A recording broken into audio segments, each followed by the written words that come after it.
Called Lewiston City Council to order for their April 7th, 2025 work session at the time and place as advertised. Our first order of business is the Pledge of Allegiance. If you'd please stand and join us in reciting the pledge. And also, there we go. We've got Dixie Joe West, Riker West, and Stetson West here to lead us in the pledge. Why don't we have you stand out front here so everybody can get a good look at you. So how about right about here, because they won't be able to see you while you recite that. There you go. And then belt it out loud and proud. I pledge allegiance to the flag of the United States of America and to the republic for which it stands, one nation, under God, indivisible, with liberty and justice for all. Good job, guys.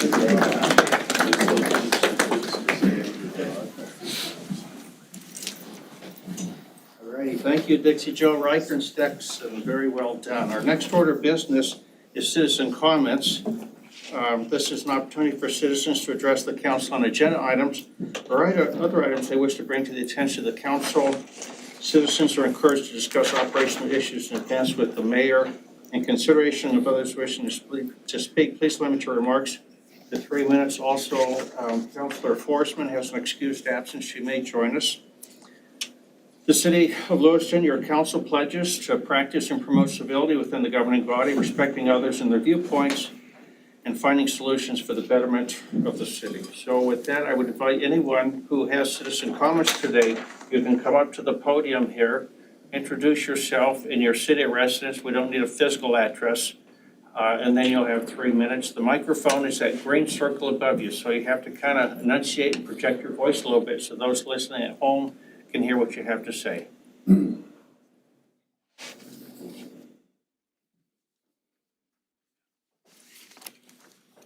Okay, I don't see any citizen comments. We'll move on to presentations. Room number 4, council presentations. Item A, month of the military child proclamation. So I'm going to ask if Dixie Joe, Riker, and Stetson will come back up to the front, and I don't know if Keisha's going to join us or not, but she doesn't. And I'll hand you, there we go. We got Mom coming up here. So let me read this to you. I'll let Mom get up here. Let you face the crowd so they can get a good look at you. Proclamation, City of Lewiston, Idaho. Whereas April is the month of the military child, an opportunity to recognize military children for their resilient spirits, personal sacrifices, strong character, and courage. And whereas military children are part of the strength of our nation as they support and encourage their service members with a fierce patriotic spirit. And whereas these children are a source of pride for the great state of Idaho and to us all, and it is only fitting that we take time to recognize their contributions. And whereas military children continue to make significant contributions to family, community, and their nation as they endure prolonged and repeated absences of one or both parents. And whereas a month-long salute will recognize that military children serve too, and citizens of Idaho will be afforded the opportunity to don the color purple every Friday of April in support of these children. Now therefore I, Dan Johnson, Mayor of the City of Lewiston, proclaim the month of April 2025 as Month of the Military Child in the City of Lewiston, Idaho, and encourages all citizens to show support for the children of military families by recognizing their sacrifices, resilience, and courage, and to thank the parents who serve to protect our freedoms. In witness whereof, I have here on two set my hand and seal of the City of Lewiston, Idaho, to be affixed here to the 7th day of April, 2025. Daniel G. Johnson, Mayor, Lewiston, Idaho. Thank you. Get a picture of it? Yes. Okay.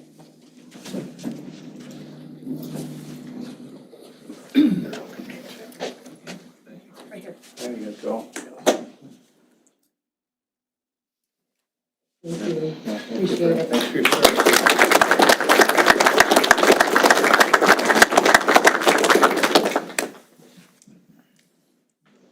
Well, that was a treat. Thank you.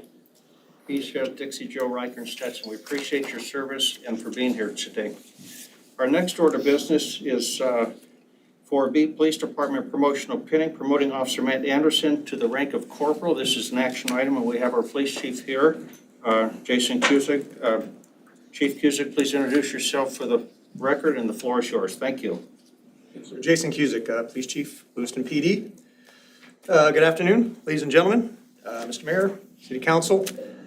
Today I want to recognize Matt Anderson with a very well-deserved promotion to the rank of corporal. Now, this is not just a new job, a badge, or a role. It is a testament to Corporal Anderson's integrity, his skill, and his leadership. And I'm confident he will continue to rise to the challenge in this new capacity. Now, as a corporal, Matt will not only take on greater responsibilities, but he'll also serve as a guide for officers that are on his shift.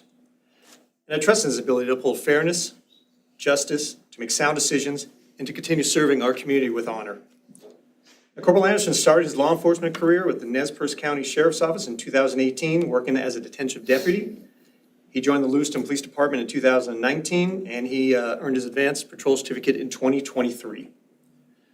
Now, in his time with Lewiston PD, he's also served as a field training officer, a firearms instructor, an active shooter and rescue task force instructor, a member of the hostage negotiation team, a post general topics instructor, and he's currently working towards being certified as an emergency vehicle operations course instructor. So as you everybody can see that Corporal Anderson spent a great deal of his career instructing, training, teaching, mentoring the officers of this department, try to be as professional and skilled in the community as we can possibly be. So I thank him for his services in that role and his many roles with us. But we also realize, and I also want to recognize, that he did not get here alone. I'd also like to recognize his family as well. His wife Haley and their kids Emma and Brantley for taking this journey with Matt, but also providing such a strong support system for him throughout his law enforcement career.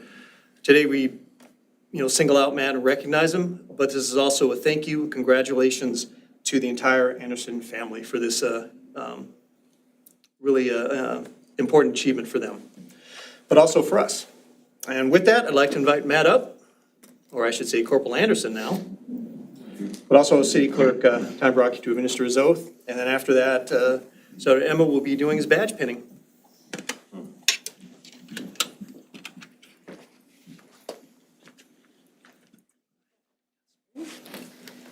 Raise your right hand and repeat after me.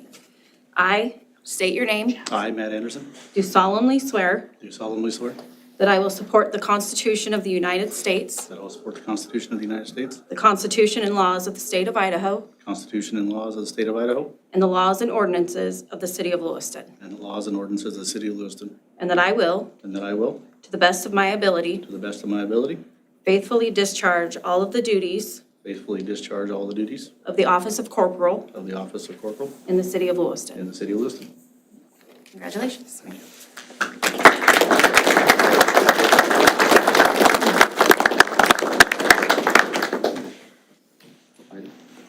Take up the other one.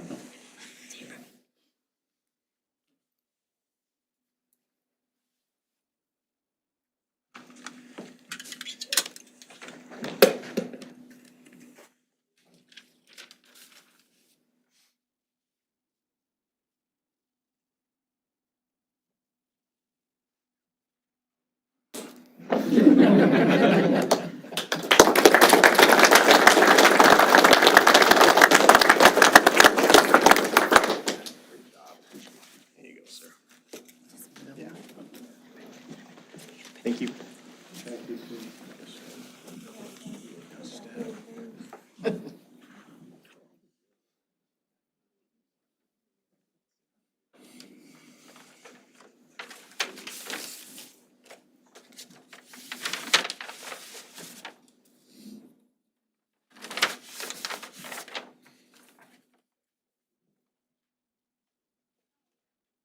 Well, congratulations again to Corporal Matt Anderson.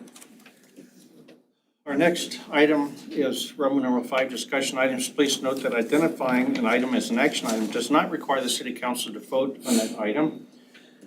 Item 5A, Advisory Board and Commission appointments. This is an action item. Number 1, Compensation Review Committee, considering appointing Fred Fickenworth to a term ending December 31, 2025, pursuant to City Code Section 2-42, Sub A, Sub 4. This is an action item.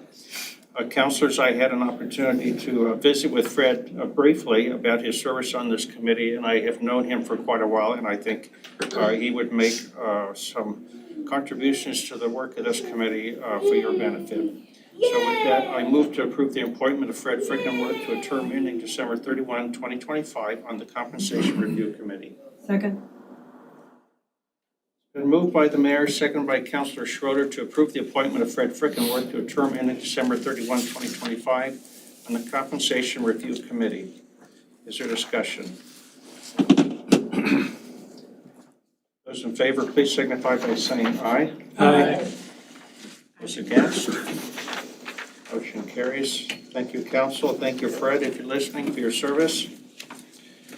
Next up, councilors, we have item B, Geographic Information System, GIS/cartograph update. This is an update on the use of the Geographic Information System and asset management by city staff. This is an action item, and you should have had to pay something to get into the show today, because this is going to be good. But you get to hear it today at no charge, and our city engineer, Luke Antonich, is going to tell us all about it. So Luke, please introduce yourself for the record. The floor is yours. Thank you. Thank you, Mayor. No pressure. Luke Antonich, city engineer, and here to present to you some information about GIS and cartograph. Thank you for the opportunity, Mayor, Council, and everyone who's here for other reasons. Thank you. So I'm personally very excited about sharing this. This is a portion of the work that is going constantly into improving the efficiency with which Public Works and the city as a whole performs our work for the citizens of Lewiston. The goal for this presentation is to inform you and give you a peek behind the curtain. By the end of this presentation, you should have a better understanding of GIS and asset management in the city and how it is being leveraged for the benefit of the citizens who live here. And feel free to ask me any questions as we go along. So what is GIS? What is asset management? Is that a set of technological tools, or is that a working group? Well, building off the information that was provided to you in your packet, the aim of this presentation is to help answer some of those questions. And just for clarity, when we discuss GIS and asset management, often we're referring to the working group and the tools that they use. The setting. The City of Lewiston is a leader in GIS and asset management implementation and utilization. With existing GIS asset management infrastructure, the city collects, maintains, evaluates, and analyzes data to provide timely and accurate information for decision-making and planning. I think that's enough said. Any questions? No, just kidding. So a disclaimer before I jump into the next set of slides here. I'm going to throw in, mainly this is just the numbers and trying to let you see there's a lot of stuff happening in the background. There's some technical terms in here. Don't worry about those. They won't be critical for understanding the rest of the presentation. And so if you have anything you want me to elaborate on, feel free to ask the question. But really, this is just to give you an idea of there's a lot happening. GIS and asset management are responsible for managing and developing the data on 159,000 assets. An example of an asset would be a water valve, sewer manhole, a set area of pavement, something like that. They've created over 500 automations for capturing workflows, and they maintain those. They're providing service to over 140 users.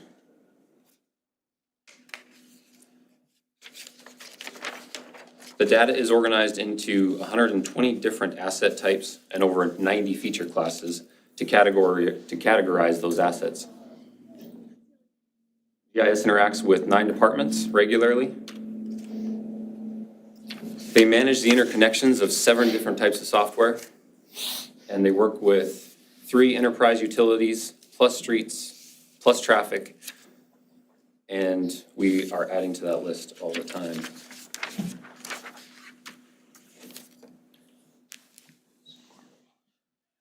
All of that work is completed by one team.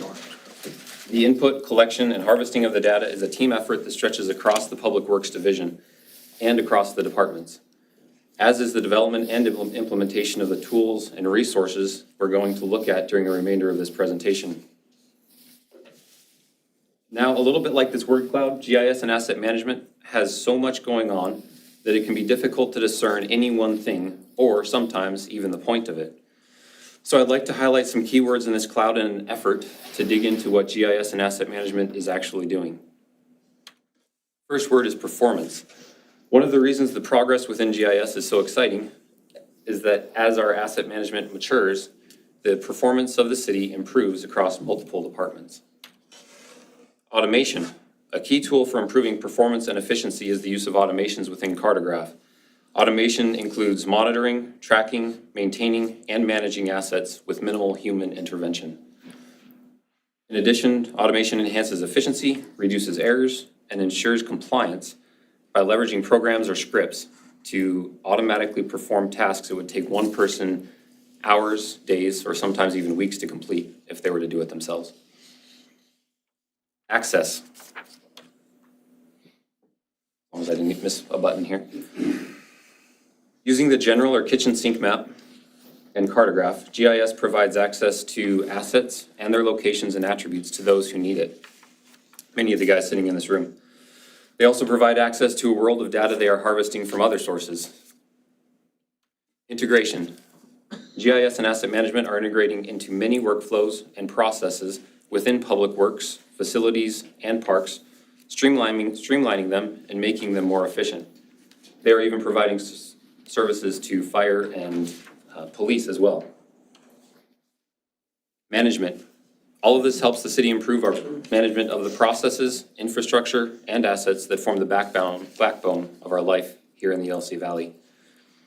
All right, so who is this team and where does all this information and data come from? The answer is it depends. The system consumes data and from a number of different sources. Some of the information is harvested using automations and scripts like we've discussed, or they come from other entities or our own software.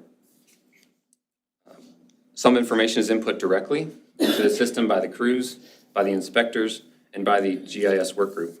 It really is a team effort that stretches across multiple departments. All right, so I have our first video for you. Once all the information and data is consumed and structured, we want to put it to use. Applications or apps are a key tool for making the data accessible and usable. And this is a video to help demonstrate that usability. As a disclaimer, the portal used by city staff to access these maps enables more information or different information that is not enabled through the public portal for security reasons. So if you go to the city website and click on the link there, you're going to see a little bit different experience than what you're going to watch here in the video.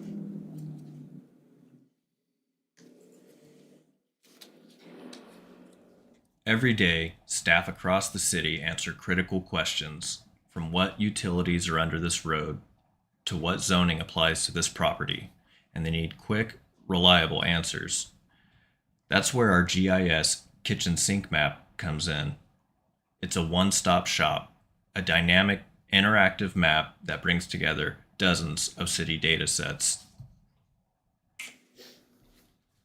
Let me show you how it works. At its core, we have city assets, the foundation. We can turn on utility layers, water lines, sewer lines, storm drains.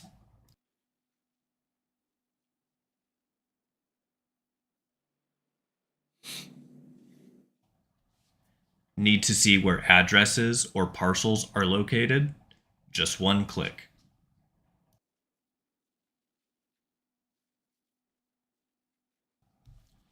Curious about zoning? Here are zoning reference layers used to determine zoning for parcels during the development process. And it's not just for staff. We use this data to inform developers, respond to public questions, and coordinate across departments.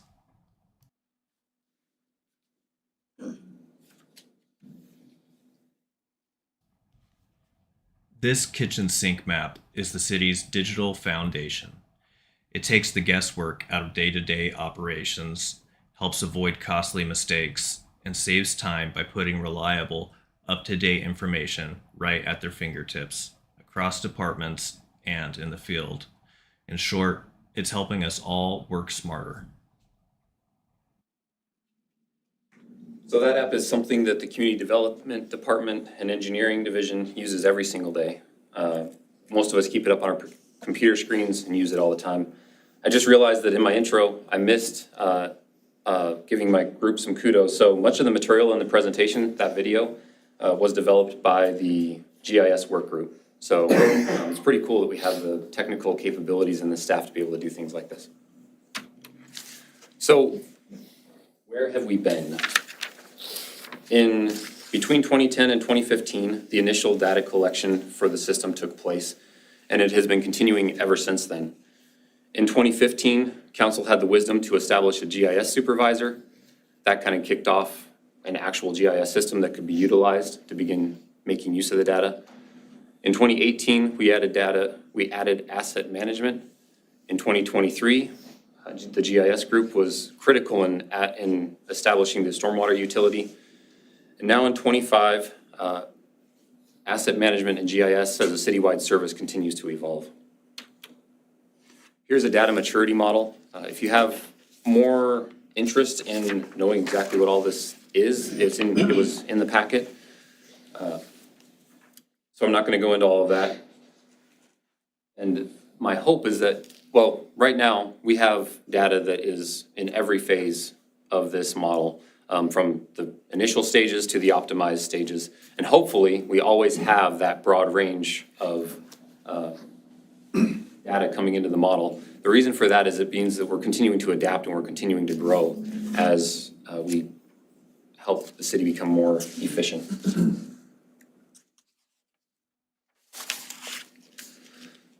So the asset management software we use is called Cartograph. That's an OpenGov product. And this is a video demonstrating some of what it can do. Managing city assets, from streets to storm drains to playgrounds, requires more than just tracking locations.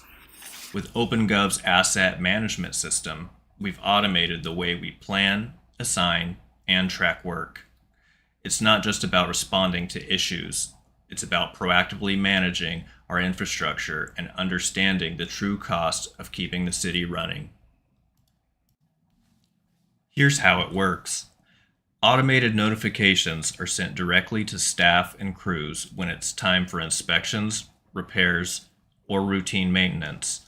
No more manual tracking or guesswork.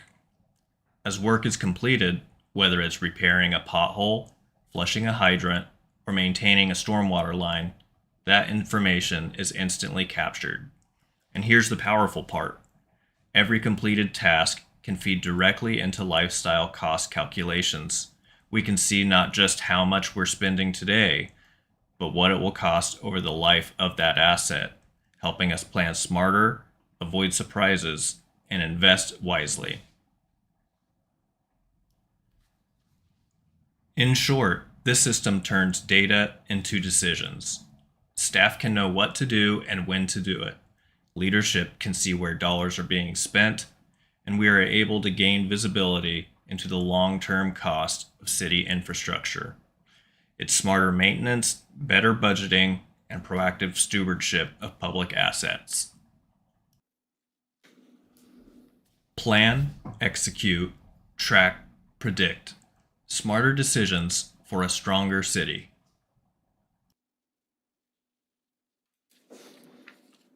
All right, so where are we going next?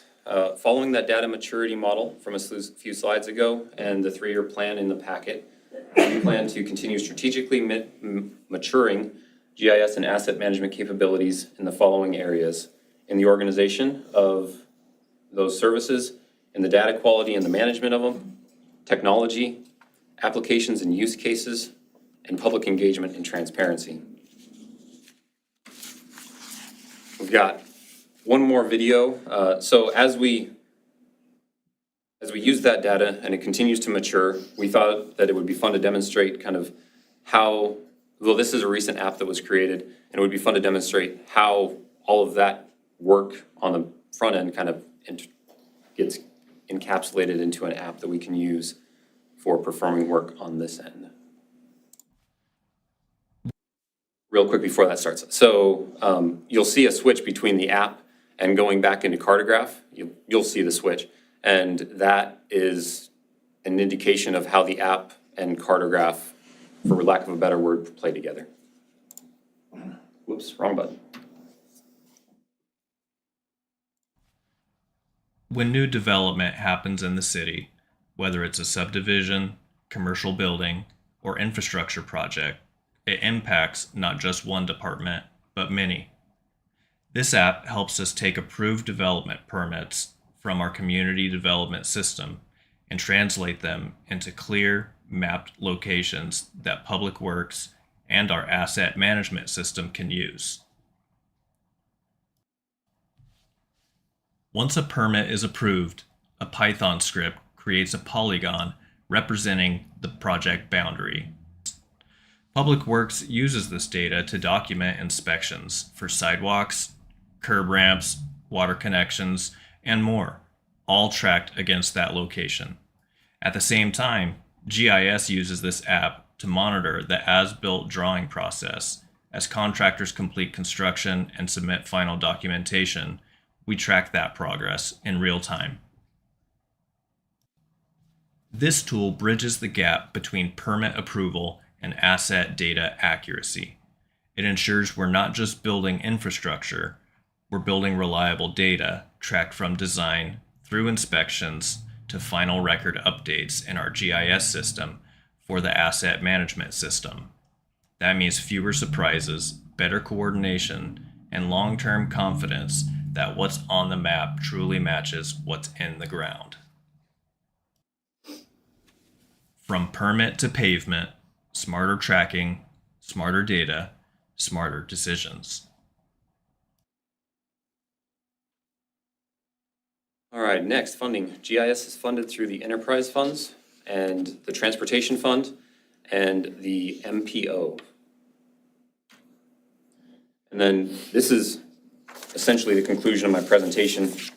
This is a video of a time lapse of the tasks that have been completed in Cartograph from 2020 through the beginning of 2025. There's no voiceover, so I thought this could play as council can ask questions. The blue dots, I'll get it started here. The blue dots that you'll see going are the most recent tasks being completed as the time lapse continues, and they fade into purple and then a darker purple, so they kind of fade into the background as it goes. So all of those blue dots are new tasks being accomplished as the time lapse progresses. And so each one of those dots, the thousands and thousands you've already seen, represent a crew member probably touching the whatever task that was and completing it in Cartograph, and that's getting tracked and monitored by the software. It's super cool stuff, especially the one that just went down Lindsay Creek. I think it's pretty neat. So with that, I'll stand for questions. Thank you, Luke. Council, do you have questions for our city engineer? Councilor Klein, please. Is this something that we have access to? You can probably acquire access to it, yes. Yeah, if it's something you were interested in, you can reach out and we'll get you, I assume, Angela, is that possible? Yes, it's possible. You know, just in case, you know, we get a lot of citizens and stuff asking us questions, and so it'd be at real time, so we don't have to bug you guys. We could look for ourselves on some of this stuff. Yeah, I think probably most helpful for you might be just that kitchen sink app, having access to that so you can scroll in and out and see things. Perfect, thank you. We'll make a note to do that. Is that like a universal desire of council, or is that just for Councilor Klein? I'd like it. Okay. Luke, if you send something out, if you send it to Tanya, she'll make sure all the city councilors get it, please. They get the same information that way. Sounds good, will do. Of course, I have a question. Councilor Wright. These assets, are they tied to services? So on, you've got your asset layer, your configuration items, and does it rise up to the services that require those assets? Not exact, I'll try to answer your question, then you can tell me if I succeeded or not. Okay. So the assets are housed in the system, and then as the guys are in the field working with them, if they find something that's wrong, or if like I said, there's automations in the background that will create tasks. Either the crew can create their own tasks, we can create them for them, or the system will create them for them. And then they would go and they would provide that service to the task. They would complete the task and then mark it completed, and that would finish. Is that what you're asking? More what I mean is, maybe like all the water pipes are all assets that attach to the service that is like providing water to residents. Do all the assets tie up to that kind of hierarchical group where like this is all the wastewater, this is all the water, this is streets, things of that nature as overall services. So streets might have, street lights, curbs, streets. Is that making sense? So I think the answer is yes. They are divided into separate categories for each of the assets. I'm not sure if you highlighted a specific meter to someone's water service, say, if it would interconnect all of the infrastructure that is tied to that. But you do have, individual categories for meters and water lines, sewer lines. Am I starting to? Yeah, that's Answer starting your to make question. sense. Okay. And so, so the data is divided into streets, water, sewer, and underneath those, they have individual categories of assets that is divided in, or organized into from there. Gotcha. Thank you. Yeah, so if you wanted to, like in that app that I mentioned earlier, you'd be able to go in and it would, you could say, show me all of the water in Cartograph, right? And it would bring up a layer that has all of the water stuff on it. And then from there, you could start filtering out which portion of the water assets you wanted to see, whether it was hydrants or pipes, certain size of pipes, services, meters, all of that. And you could filter by any one of those. Yeah, I would almost think of it as if I wanted to know like how many incidents occurred for the overall water service that we provide, I could track how many incidents. Yeah, that could be queried and it would come right out as here's all of the times water responded to a water main break, for instance, or how many meters they installed this year, or any of that. Awesome. Great. That's pretty neat stuff. Councilors, further questions? I think City Engineer Hampton had hit it on the nose when he said it's data to decision. So this really helps us to be more efficient with resources and get more done and keep track of those resources and use it for planning purposes too. So I'm pretty impressed with what the Public Works Department is doing and the whole GIS Cartograph team. So thank you, everyone back there, Angela and Luke and all, thank you. Yeah, and I mean, kudos to all the guys in the rows here, because they're the ones who are having to deal with us learning and growing and trying to make workflows more efficient. And like I said, they're the ones creating all those blue dots on the map, which is really cool to see all the work being done. Thank you. Yeah, thank you. Very good. Thank you.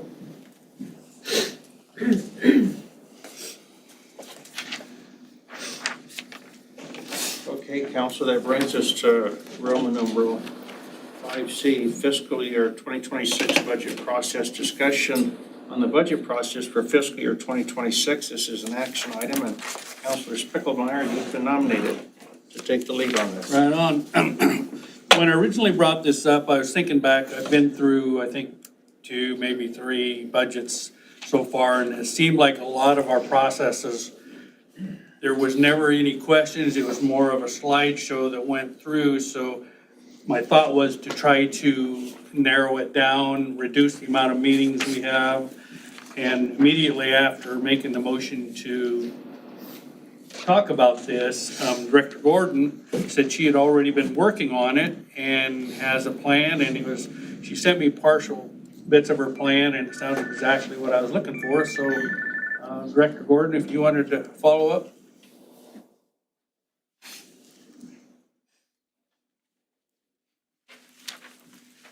You're welcome. Good afternoon, Amy Gordon, City Treasurer. Yes, with Councilor Spickelmeyer's concerns, we were already working on our budget calendar. Last year, we did 5 budget work sessions. Our first work session was just kind of a kickoff to the budget, and it had a lot of just educational information on the various type of funds we have, the revenue sources for those funds, the process overall, council's responsibilities. I think that we can put that in a packet and have that all written, and we can cut that work session out. And then we had, our second work session was on just revenue as a whole. We discussed utility rates as part of that, but we also discussed a lot of other revenues as part of that work session. Again, I think we could probably eliminate that work session, bring the utility rates into the capital projects work session so that they're married with the capital projects that they would be funding. And we would still provide information on the revenue sources and a little bit more in-depth data on that with packets for council. But I kind of am reviewing the calendar and Councilor Spickelmeyer's request. I think we can pare it from 5 work sessions down to 3. We would still go over personnel because that's a large portion of our budget. We would layer into that work session internal service funds because they do have rates that are derived from their cost, primarily cost of personnel. And then we would still have the work session on capital projects, which would then include the utility rates. And then finally, we would have a work session kind of to wrap it up and talk about how the budget would be funded. And then that work session would hit about 3rd week of June. And if you can recall from a couple years ago, we used to layer like 3 meetings all in that 1 week. So if council wanted some additional topics included in there, they could always make a request and we could bring in a second or even a 3rd meeting that week to discuss those items. But what this would do is it would take all those work sessions and just pare it down to what really changes in the budget. We would still provide council all the budget requests, similar to how we did last year, the same format. You would just have them all in a packet and it would just be your responsibility to read through all of those. We might reference some requests in that final work session, but we would give that all to council in advance so that you had that information to read through and study up on. So that's kind of our plan this year. There's never a perfect system to the budget because you just never know what information is of importance. So we just kind of keep trying different ideas. But I think that would be a good solution this year because we would just be focusing work sessions on the pieces of the budget that actually change year to year. Councilors, questions? We're getting prepared. Our work is before us. We have a lot of work laying ahead there. So I think Council Spickelmeyer is trying to help us get ahead of that. And Director Gordon and her staff, I know, are working real hard to get everything put together, but if you have some really questions, this would be the time to ask. If you don't have a question today, I would encourage you to reach out to Director Gordon if you have a question, and then I would ask Director Gordon to share that with the rest of the council members if they do contact you directly. Otherwise, you can submit it to Clerk Rocky, and Clerk Rocky will make sure we get them to the appropriate staff. Council Spickelmeyer. Thank you. So Director, will you be sending out kind of a block, I guess, if you will, or, an outline to everybody versus just the verbal here, what it's going to be, so if anybody had questions? Yes, so internally, we've already started working on the budget. But what I'll do is I'll work with our city clerk, Tanya, and put out on the meetings and the events, those work sessions. But I'll follow up with an email to council as a whole on what those dates are and itemize out the topics for each one. Good, thank you. Okay. Thank you, Director. Okay, Council, next up we have 5D Jewett Park lease, review and discussion of the Jewett Park lease presented by the Northwest Children's Home to the Parks and Recreation Advisory Commission. This is an action item, and I understand that our Director, Brian Pope, is with us here today, but let me just read some background information for you, and then I'll open it up for discussion. Jewett Park is located on the campus of Northwest Children's Home at 419 22nd Avenue. The City of Lewiston has leased Jewett Park since 1971. The original lease agreement was for 20 years with an option to extend for an additional 20 years. The city exercised this option, and the lease was extended to October 31, 2011. The original lease has not been updated since that time. Over the years, the city made capital improvements to the property and paid the utilities up to $4,000 to $5,000 annually. The city continues to maintain Jewett Park and pay the utility fees today without a lease agreement. A new lease agreement developed by the Northwest Children's Home in the city was recently drafted, which included the city making capital improvements each year to Jewett Park and continuing to pay for the utilities. However, that agreement was never finalized. The Northwest Children's Home Board of Directors has prepared a second new lease agreement, which includes an annual lease payment of $10,000, not including utilities. The City of Lewiston Parks and Recreation Commission reviewed the Northwest Children's Home's second new lease agreement at their March 19, 2025 meeting. The commission recommended that the Lewiston City Council not agree to the terms in the new lease agreement, specifically the $10,000 annual payment. Councilors, we brought this up at a previous regular meeting on Monday night, and Councilor Spickelmeyer shared some comments with you about the Parks and Recreation Commission's discussion on that lease. And so now this is before you in a more formal manner so that you can offer your thoughts on this lease. I would also like to ask if Brian would be willing to come up to the podium and if he has anything to say before we begin discussions. Brian, are you willing to do that? Yeah, I can. Okay.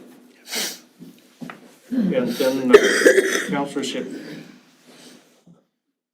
He didn't even ask to do this ahead of time, but we're just going to impose on him.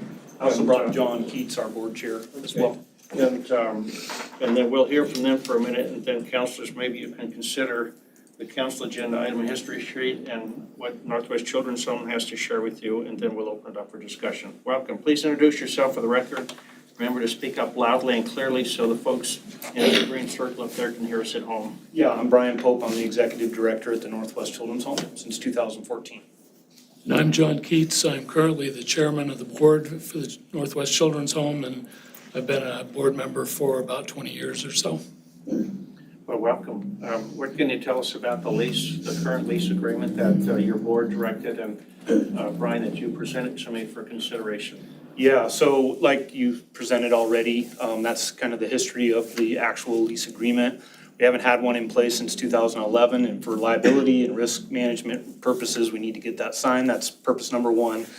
Secondly, besides the maintenance that's occurred to the property, which is about 2.5 acres, which the maintenance crew at the city of Lewiston's done an outstanding job over the years at maintaining the lawn, keeping the snow removed when we get snow. We had the playground equipment that's a little older. It broke one time and that got fixed in a speedy manner. So besides those kind of maintenance, ongoing maintenance, it is in need and repair of the walking path, parking. The playground equipment needs to be reassessed, possible grant, things like that to happen. But my original proposal was to come to the city and actually plan out those capital improvements with the help of the city. But I was told that might not be an option based on what you guys decided at the council meeting. So now we are asking for the money for those capital improvement projects to commence. I don't know, John, if you want to add to that. No, there's not really too much I can add other than, again, just to reinforce that it is a liability issue for the Northwest Children's Home, that we put something in place that's effective and workable. And again, we've tried to take an honest look at this and what possible costs would be and that kind of thing. And we feel that $10,000 would be a reasonable annual lease amount with the city. We certainly understand your concern, so thank you. Councilors, do you have questions for either gentleman or amongst yourself? Questions on the lease, the park itself, the direction you want to take? We need to get an answer to the Northwest Children's Home, but I think also council needs to make a decision too about the future direction of where it would like to go with this park and other parks in our system. So with that, I would open it up. Councilor Schroeder. Thank you. So with the maintenance that we have been doing all along, even though it wasn't under contract, what is it that they weren't doing that is going to be costing $10,000? And what would that go for? Yeah, so in the original lease agreement, there's talking about parking. Right now, patrons of the park on the side street. I know that there's been complaints from neighbors about that type of parking, and there was actually supposed to be parking spots put in at some point since 1971. Just those major capital improvements. Another factor is, like I talked already, the playground equipment needs to be reassessed. We had the whole structure break, the swing fell. It was replaced, but due to rust and time that has been in place, it needs to be reassessed for structural integrity. The parking path itself needs to be reassessed. There's a lot of roots from the trees that have uplifted that asphalt to a point where they can be considered tripping hazards. So we're not talking about the ongoing, trimming of the trees or, sprinkler systems being enacted every year or the grass being cut. We're talking and fertilized, but we're talking about those bigger capital kind of looks to determine if we can improve the park and keep it as a nice park that the patrons of Lewiston can access. As a follow-up, Mayor? Counselor Schroeder? So that would be an ongoing 10,000? We're just talking about a yearly lease right now, so we would reassess that every year. Okay. And then you would provide a list of what that goes for? Sure. Yep, we can do that. Thank you.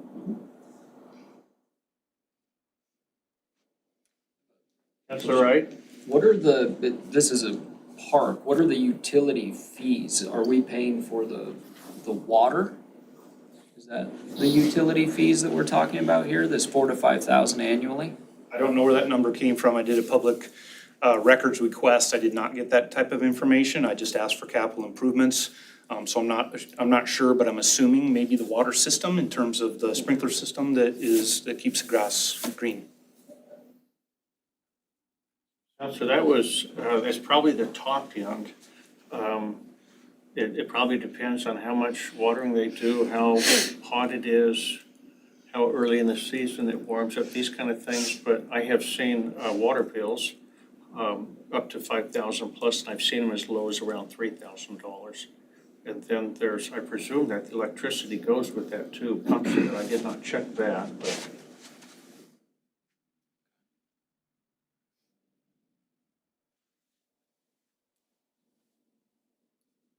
Counselor Speckelmeyer? Thank you, Mayor. I guess, I'm the liaison for the Parks and Rec Commission. And a lot of their concerns was that the $10,000 was that they have so many needs within the Parks and Rec that they oversee, that they thought giving that money to somebody, because they evaluate every park's needs and they bring it to the council and help us put it into our budget and, work it in year by year. But so by pulling that basically out of their budget, gives them no control over where that money's being spent.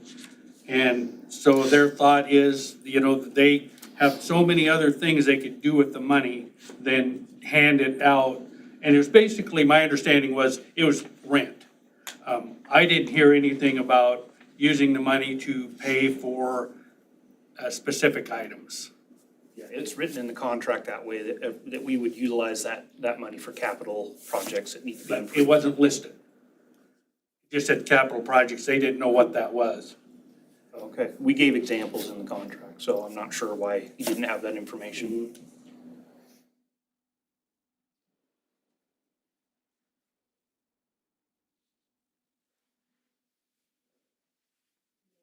Counselor Klein? So just so we understand, you guys would be performing the capital improvement upgrades, not the city?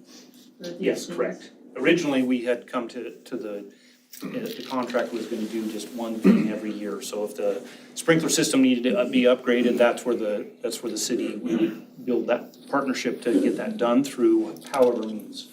But now that we're told that can't be allowed, then we are looking at utilizing the money to actually make the capital improvements that we would either contract out or our own maintenance crew would take on.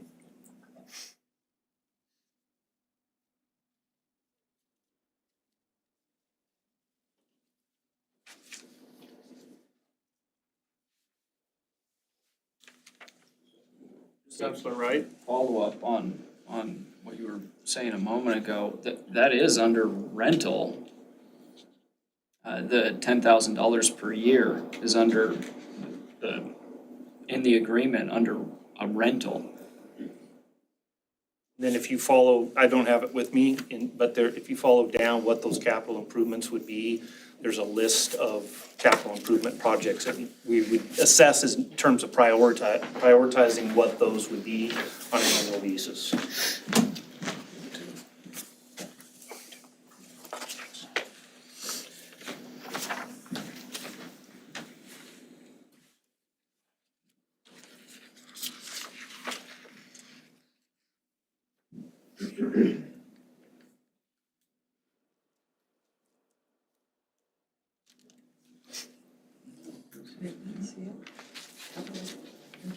I'm not seeing it either. You were talking about, oh, right, of lesser to perform, was that the first one you were looking at? Counselor, right? I saw, so I was looking just under the agreement, and then I see the lesser utility lines. We have to raise our voices just a little bit because they need to be able to hear us at home and in the back of the room. I see K, maintenance and repairs. Holidays expense shall maintain the premises and all improvements, fixtures, utilities, lighting, landscaping, and walkways thereof in good and clean operating condition. Improvements and fixtures, it's not really a line item though, Larry. Again, I'm looking, this thing has changed since our original purpose was just to do it and had a list of it, so.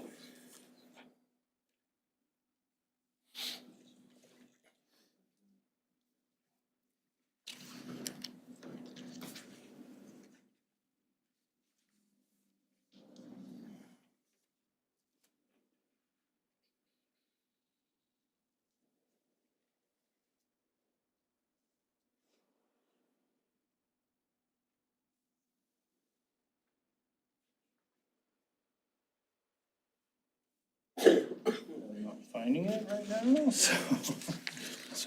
But I think it might have changed since my last draft. Again, the original intent was to have it listed out and do it, and so maybe that for some reason got taken out, knowing that we would use the money to improve. Counselor Schroeder?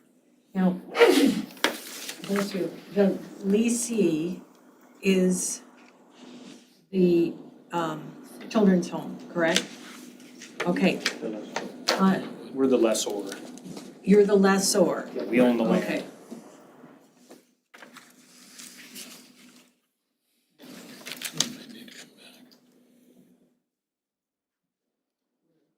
Counselor Klein?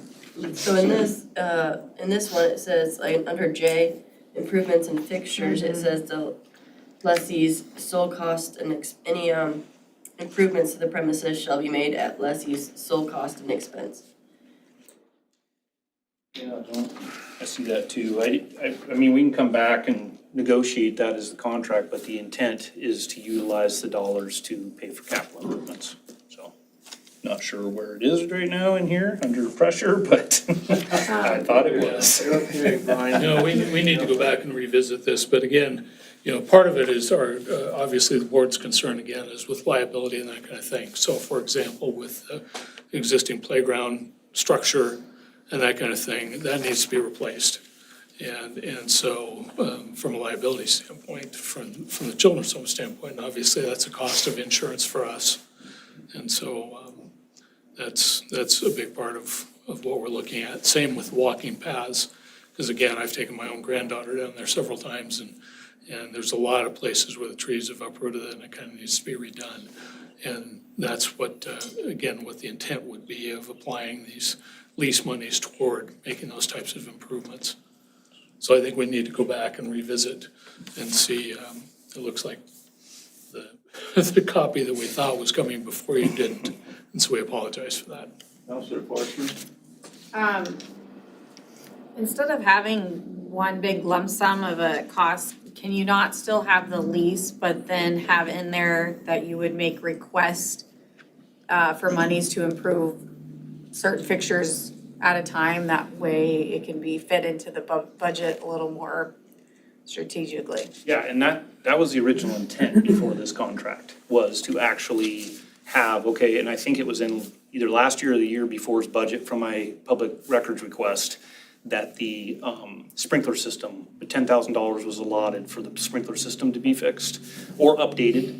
And I know it wasn't done, so that's why that was an example of it having actual itemization to the yearly expenditures that would be allotted towards those capital improvements. But that got changed into now a lease agreement with a lump sum of money to go towards those projects. I don't know why we didn't list out the projects that we are intending to fix or update. What was the legal concern by having the lump sum? I don't remember. Yeah, I think that's But I think definitely, it's something we could put in. yeah, I think we're gonna kind of really need that information in order to make a sound decision and having it really laid out effectively. And maybe give us more options to be able to explore this way. So I look forward to hearing this updated and with more information, so thank you. And I'm just sitting here. Thank you, Mayor. So I'm curious, I've never heard of this, the poor condition of the swings. The first I've heard of it, and on the Parks and Rec Commission, is there anybody in the city here that could say if we knew about it? You guys fixed The it. damaged Swings. You all fixed it. I know when I was working with the previous Parks and Rec director, I'd notified him of the condition because it literally, the bar broke from rust and it was fixed. I mean, as soon as the park came in, I think you guys fixed it diligently, so. Counselor Forsman? This is just a comment. I definitely think too, we're having a new Parks and Rec director come in and kind of get us settled in. So there's a lot of probably input I would assume he has as far as how we should be going about this and ideas. So I'd like to see him and his thoughts on it too before making this decision. So I look forward to that full scope. I just want, if we even broke this up into two parts, the biggest thing for me today is getting a lease signed, since we haven't had one in place since 2011. I'm just wondering, because I've been working on this for probably 6 years, I'm just wondering if there's any way to expedite that portion of the agreement, that maybe we could have our attorneys work out, and then maybe figure out the itemization part for the budget that you may or may not approve. Counselors, you got any ideas?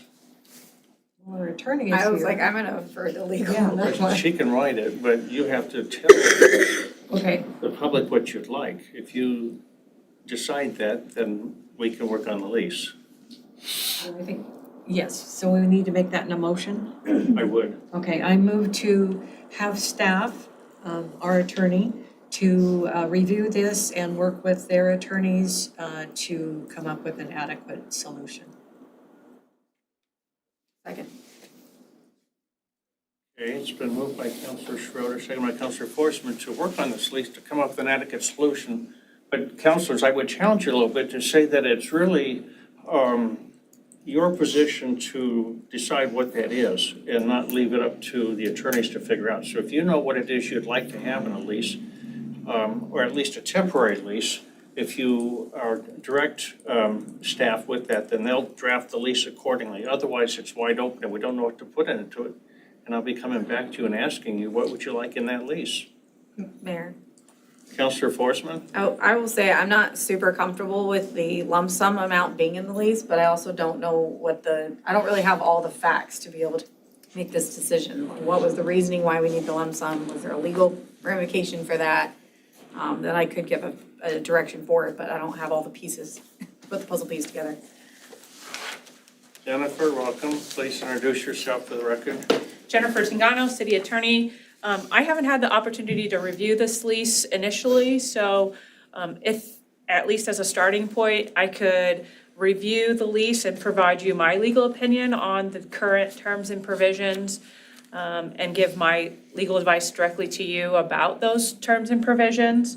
And then from there, you would at least have more of a basis to make an informed decision on different aspects of the proposed lease and move forward with making a recommendation on how to make revisions to any terms or conditions that might present legal issues to the city, on the basis of being a public entity and public funds and progress that way. Or if there are specific provisions that you want to see included or revised, we can work on narrowing down what those specific issues are, at least after an initial legal review of the lease has been proposed or completed. Council President Kleberg. Thank you, Mr. Mayor. What I'd be curious about, and I don't know if our treasurer, Amy Gordon, would have an answer for this. What's the agreement that we have with Lewiston Orchards Irrigation District in Harris Park? Or for that matter, the Corps of Engineers down at Kiwanis Park. We've been cutting the grass for those guys for all those years. We put I don't know if they paid for that playground equipment, but that would kind of help me make up my mind. I don't think we have a whole big financial commitment with Harris Park and Lloyd. And to me, I agree with Councilor Spiegelmeier, $10,000 off the top of the parks budget could be a chunk of change when it comes to the application of chemicals or this or that for some of the parks that we're already maintaining that belong to the city. So,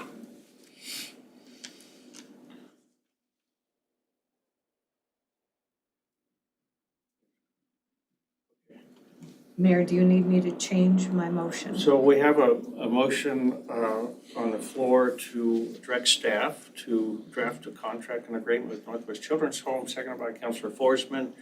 If you would like to move forward with that, you can. If you want to add some specificity to it, you could do that. You could withdraw the motion, and you can ask staff, and I'll take the lead on that, to look at other parks and rec facilities in town that we currently lease or use, like Harris Park, the Corps of Engineers, and including the Children's Home, and there may be a couple others I'd have to go look. And what I can do is I can just give you kind of a side-by-side column comparison, say, here's the park, here's what we're responsible for, here's what the owner's responsible for, and not look at the contracts of the lease agreements themselves, just look at the specifics of the contract and send that to you. And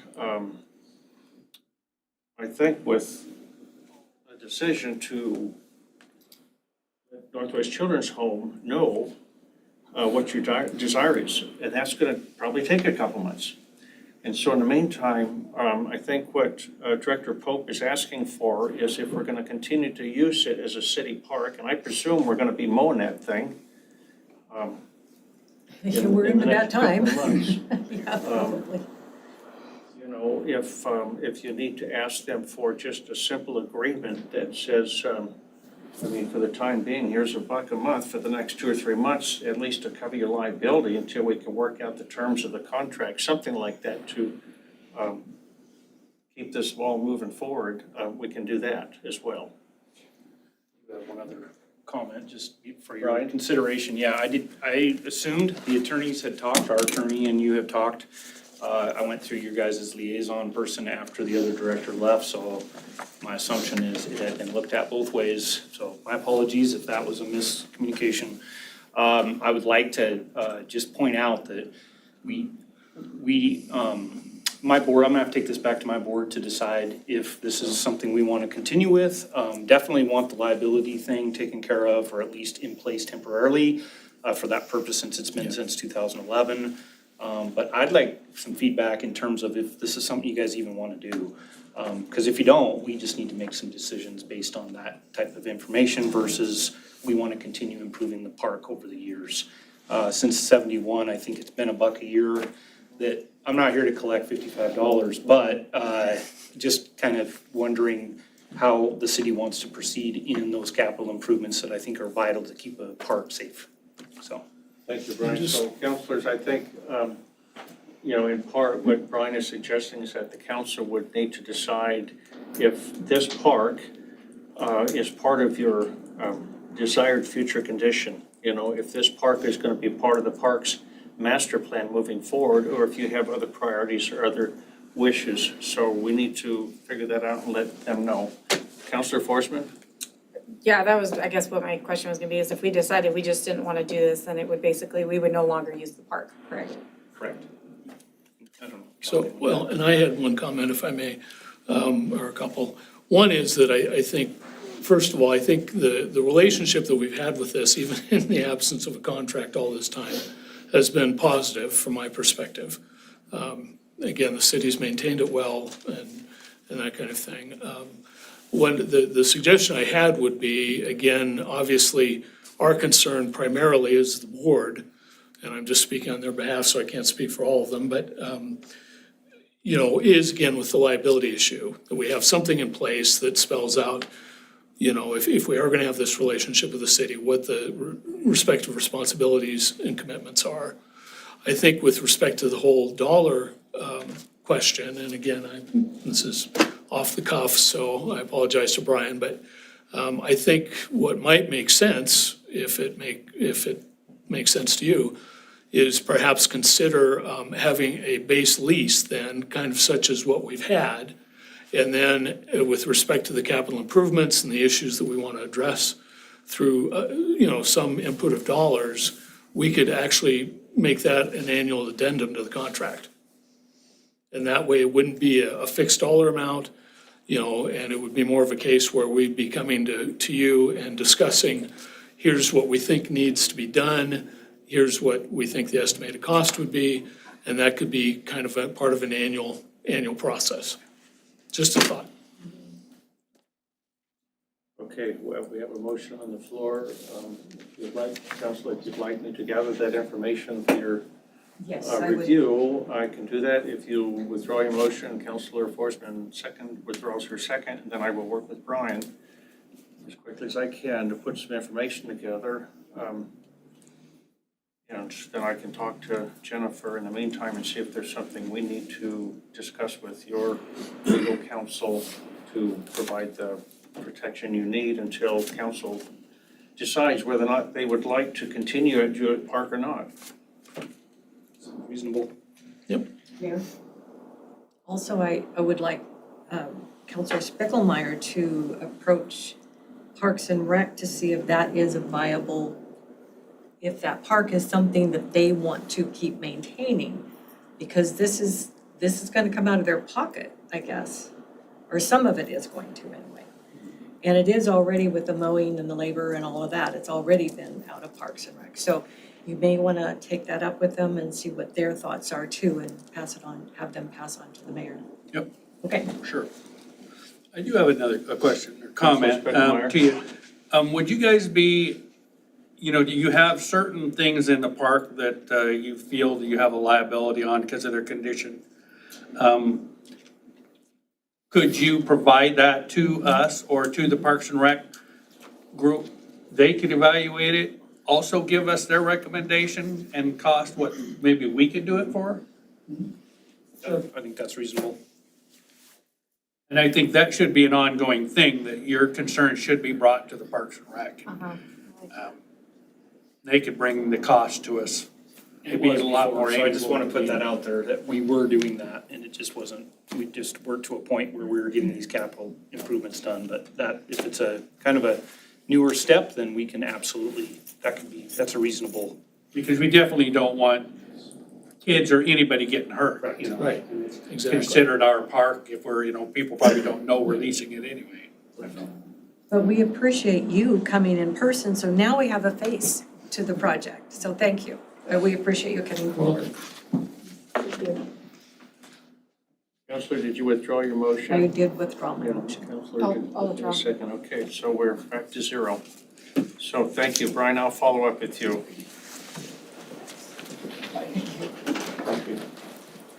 Thank you. Thank you very much.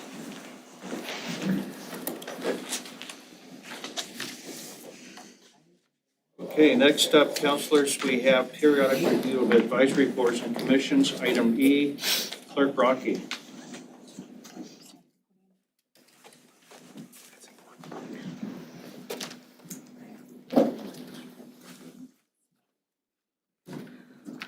Hi, Mayor, Council, Tanya Brockie, City Clerk. So all advisory boards and commissions, except for a few noted exceptions, are required to conduct an internal review of their operations at least once every 4 years pursuant to City Code Section 2-48. This year marks the first time these reviews have been completed and the reports have been included in your packets. The purpose of this review is to give boards the chance to reflect on their accomplishments, plan for the future, and identify any changes that might help them better serve the community. These reviews provide council an opportunity to stay informed, recognize areas that may need follow-up, and offer input as liaisons on whether any board should continue, be dissolved, or if new boards or commissions may be needed to better serve the city's needs, ensuring the board's continued success.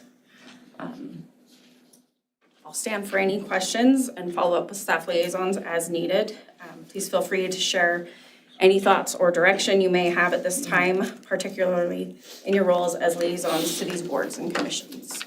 Thank you, Clerk Rocky. Councilors, questions for Clerk Rocky or questions about the process or why we're doing this?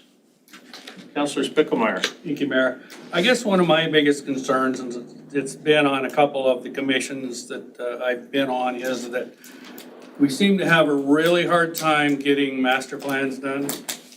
And I know that the people who are volunteering and are on these committees, I mean, it's pretty tough for them to get too enthused on their own time to be working on these master plans. But like when I was on the urban forestry and cemetery, they've been working on theirs over a year.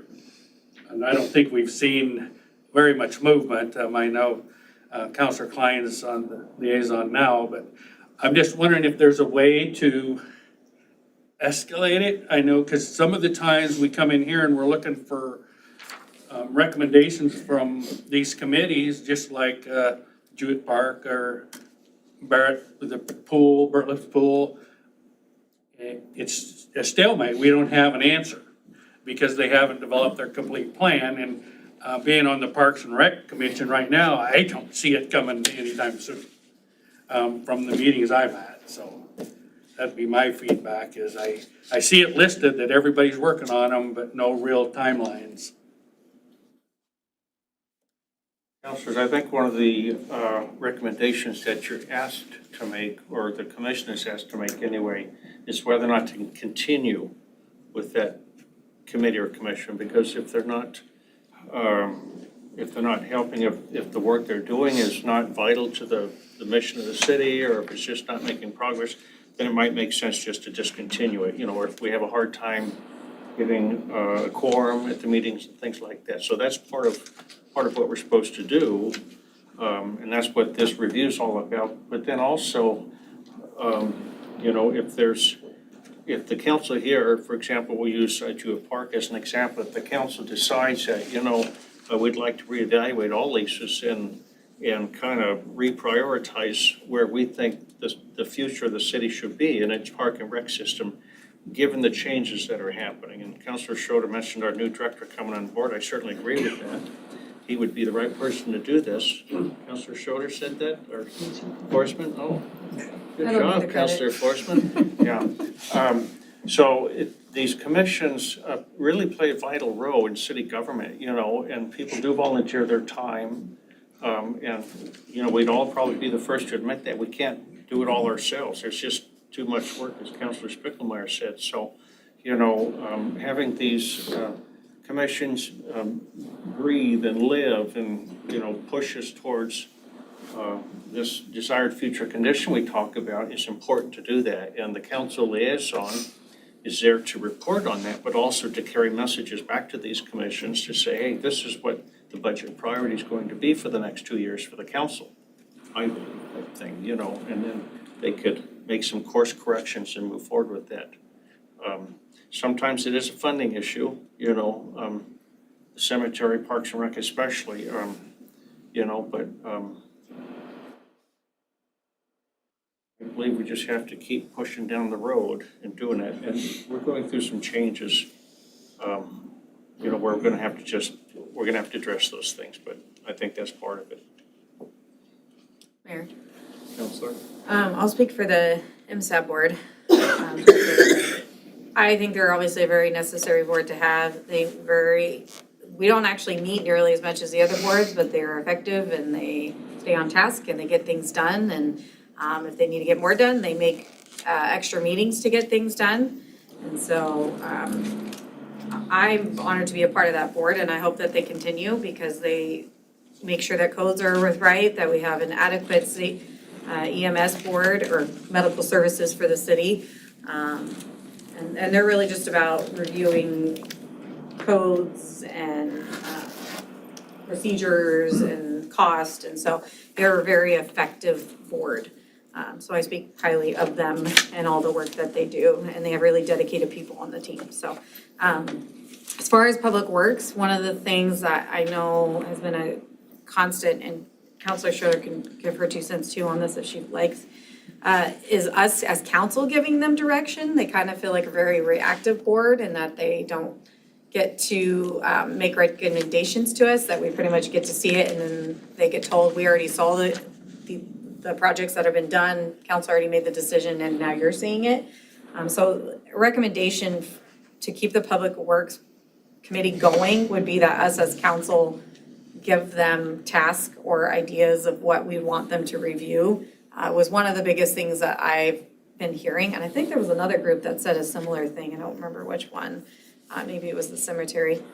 So I definitely think if we're gonna continue to have Public Works, as a council, need to decide what things are important for them to focus on so that they feel like they're being proactive instead of a reactive group that just goes over things that the council has already made. It's a great group and they're really dedicated, and that's why they want to have some action items, and I just don't think we're there yet. And if I can follow up Councilor Schroeder. with the Public Works Advisory Commission. I waited so long and I wanted to be on that board, and everyone that is on there wants to be on that board. They truly do. I think we take too much of our director's time to think of things for us to do. But I think more that what I had wanted to put into it was to be the face of Public Works to the public.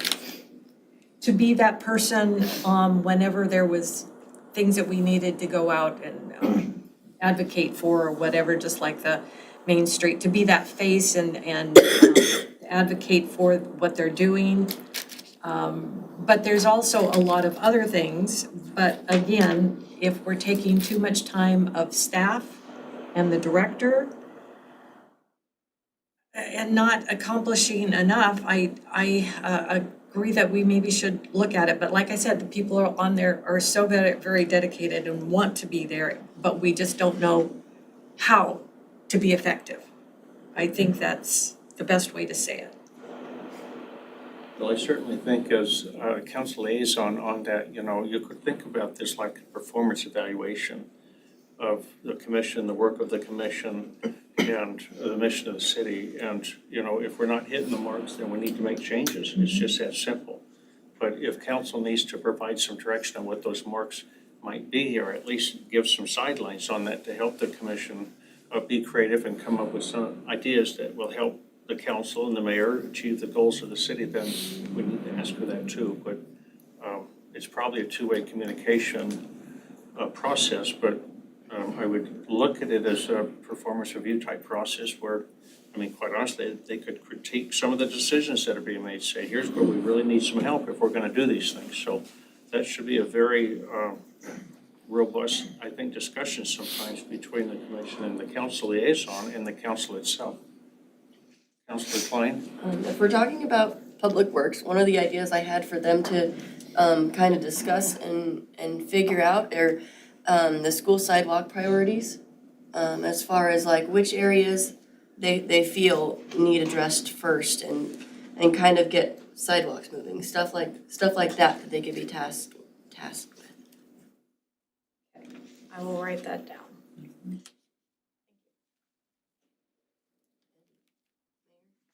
Councilor Klein? As far as the Cemetery and Urban Forestry Advisory Commission, they are wonderful. They are wonderful individuals. They have a passion for especially the cemetery and our urban forestry in town, and making sure that people's trees are well groomed and taken care of.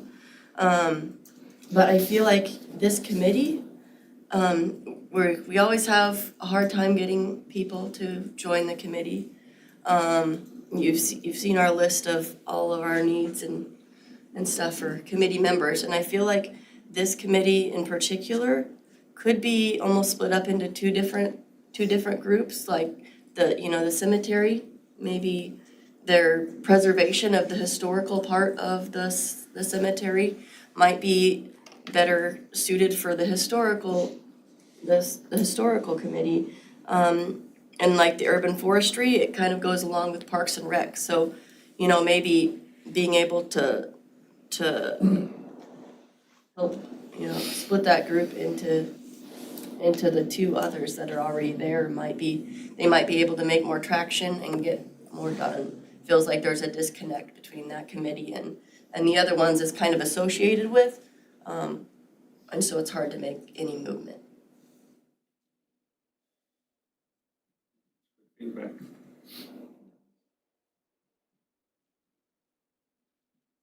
Councilors, any more comments, questions, or concerns?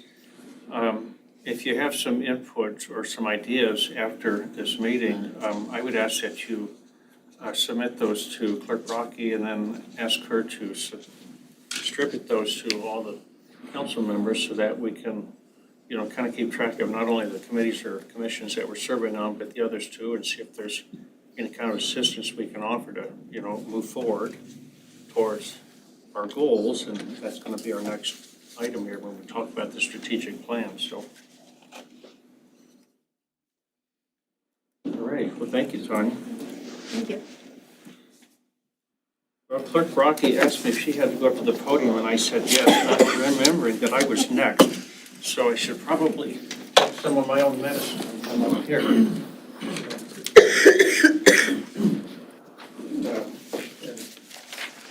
Council President Clayburgh, if you would take over if there are questions, thank you. So, councilors, our next item is the City of Lewiston Strategic Plan Performance Report. This is for fiscal year 2024. And I want to remind you of the 5 years that we just finished, 2019 to 2024. A solid foundation for an intentional future. I really like that. And that's what we have listed on page 2 of that report. I'm not going to go through the whole report. I would like to share the mayor's message in this report because I think it outlines the report for you today. Our city strategic plan serves as the roadmap for translating vision and objectives into actionable strategies that guide our efforts, allocate resources, and focus our attention. Built on community feedback, this plan revolves around 6 key focus areas, each with its own set of defined objectives, initiatives, and performance measures. It ensures transparency, focus, and accountability in everything we do. As our community evolves, so does our strategic plan. It remains fluid and adaptable to the changing needs and desired future outcomes of our residents. Today, I'm delighted to present the final performance update of this 5-year plan. This document highlights our city's achievements over the past fiscal year, ongoing projects, and areas for improvement. During my tenure as your mayor, I've prioritized fiscal responsibility, productivity, and alignment of departmental plans with budgeting. Working closely with the city council and our dedicated city staff, we deliver the best services while making tough decisions on resource allocation. While we cannot fund every project every year, we are committed to prioritizing essential services and exploring new funding avenues such as grants. In fiscal year 2023 alone, just as an example, we secured over $18 million in state and federal grants for various services and projects. As we celebrate our accomplishments and review our progress, we remain steadfast in our commitment to executing the goals outlined in our strategic plan. It is our collective dedication to transparency, hard work, and a shared vision that truly drives positive change in our community. Thank you for your continued support and partnership. I would also like to give a shout out to our public outreach office, Carol Maurer, who does an incredible job for the city. She's responsible for this, for producing this document, and it was published today, April 7, 2025, so it's hot off the press. If you haven't read it, I would encourage you to take a look at that. And again, this really helps us as a city set budget direction, budget policy, and that's why we have that. Next year, we're probably not going to rewrite a 5-year plan. I think what we're going to do is we're going to bring you an annual report, a strategic report that we'll do on an annual basis and keep it fresh and current that way. This plan started prior to any of us being on council, and so this finishes that plan and we'll move into the next phase. Councilors, do you have any questions I might be able to answer? Councilor Spickelmeyer. Thank you. So, Mayor, I did have a question. Under your lifestyles and neighborhoods, goal number 2, the promotion of economic development within the city, I noticed a lot that promote the reuse of vacant commercial/industrial buildings and land.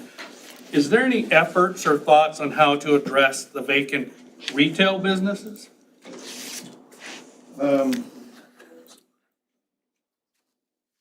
Counselor, I don't know if I have a good question for you on that. You know, the city has development incentives in city code that's been approved by the council. I'd have to go review those to see how they might apply to a retail space. But that would include such things as expedited permitting, reduced fees. I don't think it waives them all the fees, and things like that to try to help recruit new businesses into the city, so.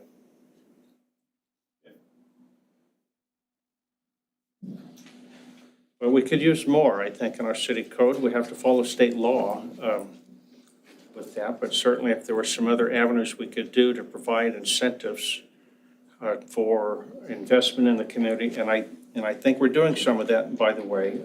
We're certainly making a commitment to our capital needs here in the city. We're gonna ask the voters to take a look at the Main Street project and tell them why we think that's important for our future development. So we have a lot of positive things happening in the city where I think we're investing in the right things. We just, you know, need some time for these actions to happen, so. It's just a very common question that I get. Why so many? And we don't know, but I mean, we have a lot of very large empty retail storefronts out there, so. I don't want to venture a guess on why they're not filled with the business, because I don't know. The owner of that property would be able to tell us. You know, but I can tell you that over the last 2 years, the load factor on the residential properties, the amount of taxes that they pay has gone down and the commercial has gone up. So I think that's a good sign that we're beginning to see some of that activity shift back over to the commercial side, which is going to help us with our home taxes. So that's a positive thing. So, you know, if that continues again this year, you know, I have to just believe that it's probably an indicator of something larger that maybe we don't see or we can't put our finger on, but it's moving in the community. It's happening, you know, before our very eyes. So it's just nothing big and splashy, you know. Although we may have some announcements coming up in the next couple of months, I'll tell you that, so.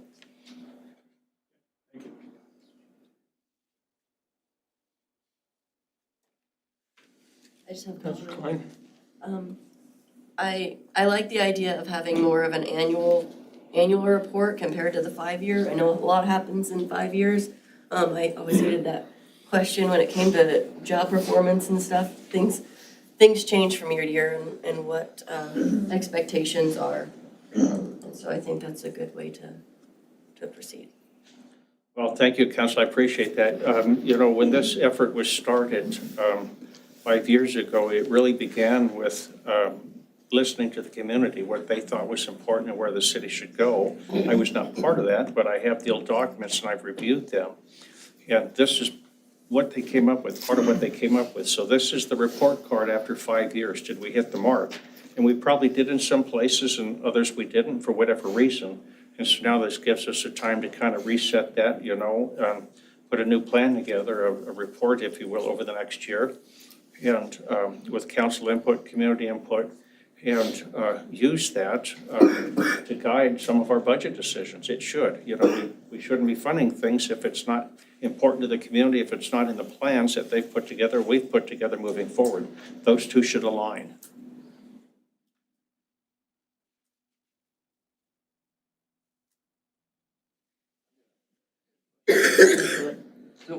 of the things I hear now and then is there's nothing to do in Lewiston or not a exciting nightlife.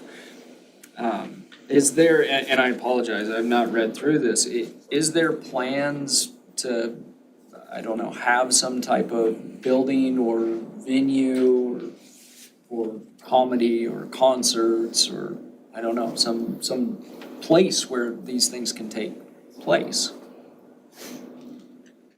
Yeah, so, yeah, I don't go out much at night, I don't know, but, you know, we have some great, places here in the city to go out and have a nice dinner, you know, and spend time with family and friends.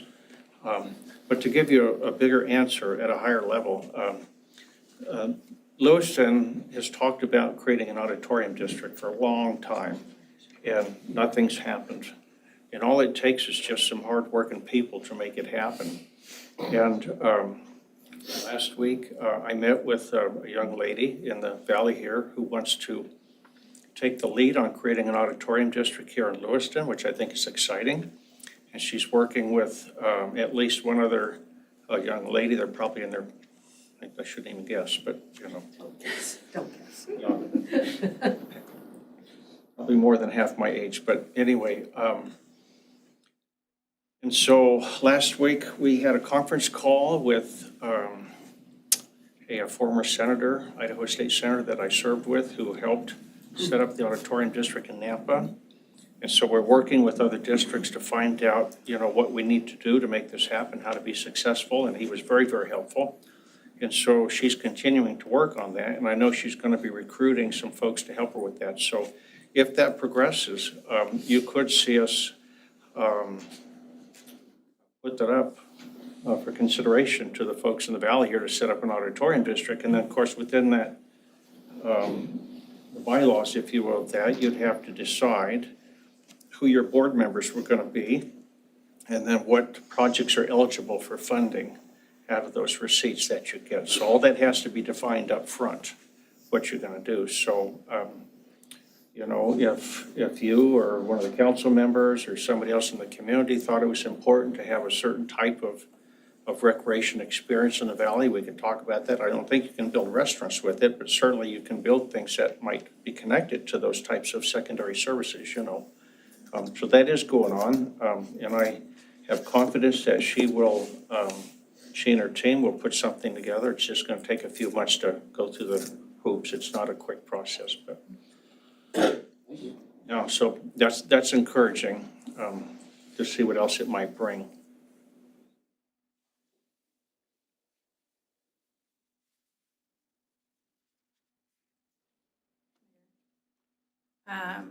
I know one thing, this is just more of a comment, I guess. I know one thing that businesses, especially restaurants looking at is we have limited liquor licenses.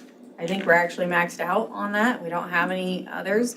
And that can sometimes deter certain restaurants from wanting to come down here. That's a huge revenue source for them to have their liquor license and mixed drinks for people to have in their restaurants. And so talk to our state legislators to hopefully change that and advocate that we don't either have restrictions or they increase it for the city of Lewiston, because that is a huge hindrance on us. Councilor, obviously the state legislature is aware of that, and they talked about that again this year. So if you have an establishment that is more than 50 or 60% food, your gate receipts, that then maybe you would be eligible for an alcohol license for those types of establishments. I don't honestly know where that ended up this year, but I know that it keeps getting discussed. I will tell you that here in about 2 weeks, I will be participating with a couple other mayors and legislators from around the state of Idaho to discuss putting local option taxing back on the table. And there was an RS printed this year that would provide for that. And the author of that bill, Representative Raybold, is out of Southeast Idaho, and she invited me to participate in that group. And so we're going to be meeting every other week, talking about how we would go about setting up local option taxing in the state. So Could we get it passed next year? Who knows? But we got to keep our feet moving and keep trying to, get these tools that we might need that will help us work around some of the property tax limitations we have and other issues that are keeping us from, doing more here in the community, so.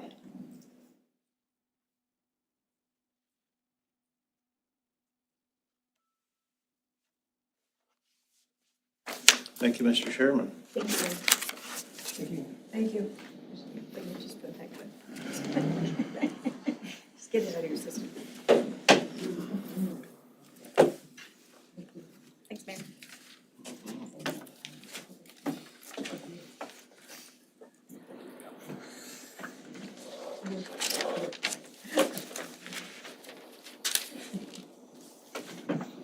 Okay, councilors, next up, we have item G, American Federation of State, County, Municipal Employees, AFSCME Local 1124 Collective Labor Agreement, considering entering into negotiations with AFSCME Local 1124 for a collective labor agreement. This is an action item.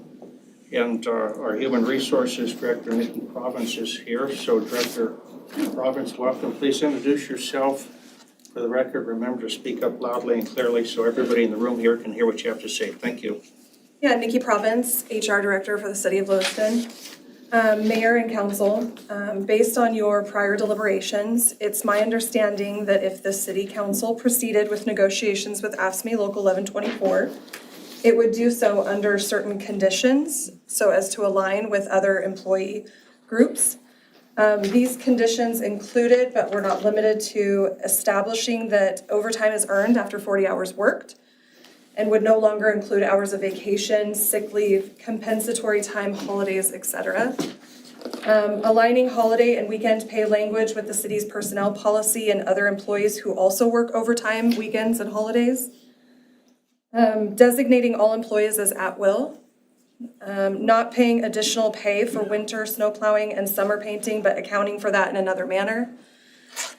And then any additional provisions determined by the council.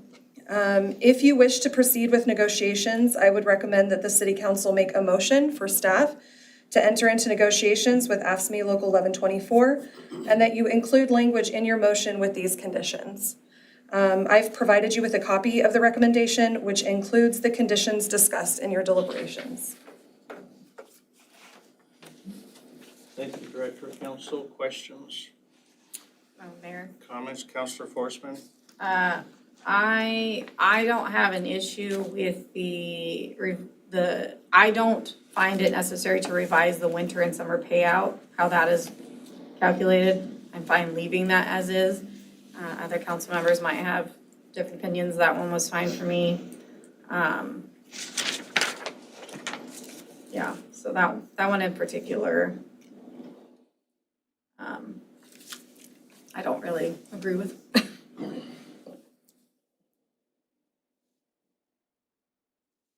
Councilors, this is your time.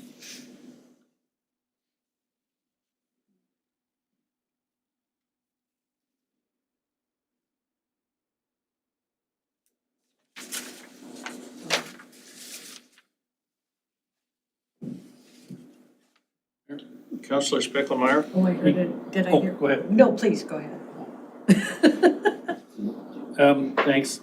And I guess mine's more of a comment. I think that, and for the crowd, the union is, last week we spent a lot of time talking about this, a lot of time. And I think everybody agreed that, the 13-year, I think it was, partnership with the union, that we need to recognize the union and do some negotiations. But every one of the counselors, we brought up several items. There was a lot of talk about trying to just make all the changes within the personnel policy and not have negotiations. But I think everyone wants to be able to negotiate with the union, but there's some things that have a huge effect. And we want to equalize it amongst as many employees as we can. We're leaving a lot of them out of the current negotiations. And I think we plan on trying to correct some of those. You can disagree with me if you want. I think that's kind of where we're going with this. I agree with Councilor Forsman, the last one on the list. not really, it doesn't bother me or isn't a concern for me, the winter and summer pay issue. Counselor Schroeder? Thank you. Yes, I really thought it was going to be rolled up into the policy manual, but certainly, because that would affect everyone, and everyone would have the same, would have everything be the same and it wouldn't be separate for a few. So is that still on the table to do? Oh, okay. Yeah, it's entirely up to you guys what you want to do. We were the moment of the personnel matter, so speak up. It was a good idea what you did. So Counselor Wright? yeah, so when I was reviewing, I think it's important for me to explain, when I was reviewing the document of the union contract, the previous one, I noticed things in there, like the inability to strike, that the inability to do picketing. If you have to go to work, you have to go to work. And that this was only recognized, if my understanding's correct, only recognized because the city decided to agree for a term for this to exist. And it concerned me that this document didn't seem to protect the employees in the way that it was necessarily being conveyed to me when I was hearing folks talk about it. And when I had heard the counselors change, the mayors change, and that could, if you were only in the personnel file, then it could change every year, whatever we call it, that could change whenever we changed or the mayor changed. But with this agreement can change every 3 years. So in theory, it's the same exact scenario. And if you were in the personnel policy, we could more rapidly change things if we saw a problem that needed addressed. Whereas this would lock it into 3-year terms. But I would think we could move much more quickly. And for example, would be the work boots. You're only getting, I believe, is it $150? What's that? $175. $175. So something like that, if it's in a 3-year term and we see a lot of inflation occurring, you'd say, okay, well, that doesn't make any sense anymore. And if we're not under a contract of 3 years, you could change something like that in the personnel policy more rapidly and say, no, a bigger number makes more sense because you can't get boots for $175 that meet these requirements. And then the time spent negotiating a contract of this kind is money as well, is resources. And whether we go with this contract and negotiate with the union or whether it's in the personnel policy, you're all going to be taken care of and protected by us anyway. So I wouldn't worry about that that there will be a big difference between the two. I just wanted to add that. I appreciate the moment. Sorry, Mayor. Counselor Forsman? Would you explain again, I am not, just first let me say, I'm not opposed to going through the contract or going through the personnel policy. I agree too that I didn't see a lot, and maybe I'm not understanding the contract, but it didn't seem like there was even a lot of legal ramifications if other council decided to no longer honor that contract that are within it. So it doesn't, to me, seem as protected as it has been portrayed. But I'm not opposed to either one. but would you please explain the difference between, I'm trying to remember the words, private, like a company like SEL and the difference between their at will versus a governmental entity at will? Because there was a difference on the way that they have to handle, disciplines and things like that. Yeah, and maybe Jennifer's the better one to speak on that, but my understanding is that unlike private sector, public employees have a right to their job. Am I understanding that, Jennifer? So while we are at will, we're looking to separate people in general for cause. So, we go through the processes of considering that and taking that into consideration before. And then the personnel policy itself has a progressive discipline process that we follow. So generally, if you're leading towards a separation of an employee, you would follow the progressive discipline until that process is completed, unless it warrants moving past certain components of the disciplinary process. Was that sorry, follow-up, Mayor? Was that, are you guys required by law to abide by that type of formatting? No.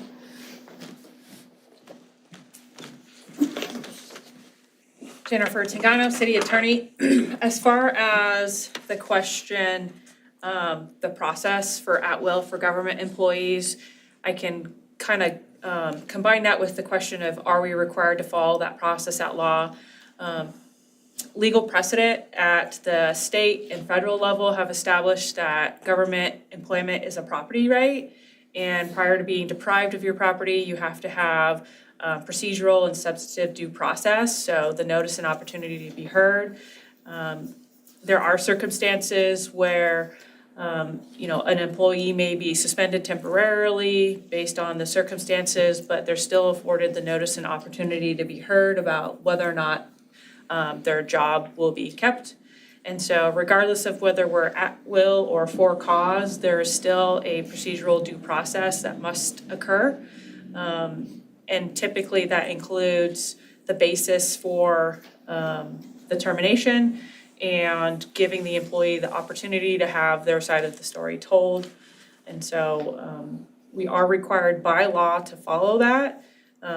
Whether or not we have a progressive discipline or some other process, that's more of an administrative policy that the city has established that, depending on how our policy is enacted and revised over time, we do need to follow it as much as possible, except where, there's exigent circumstances or there's some kind of health or safety or some other issue that warrants not following that particular process, but we still have the state and federal processes that we would follow.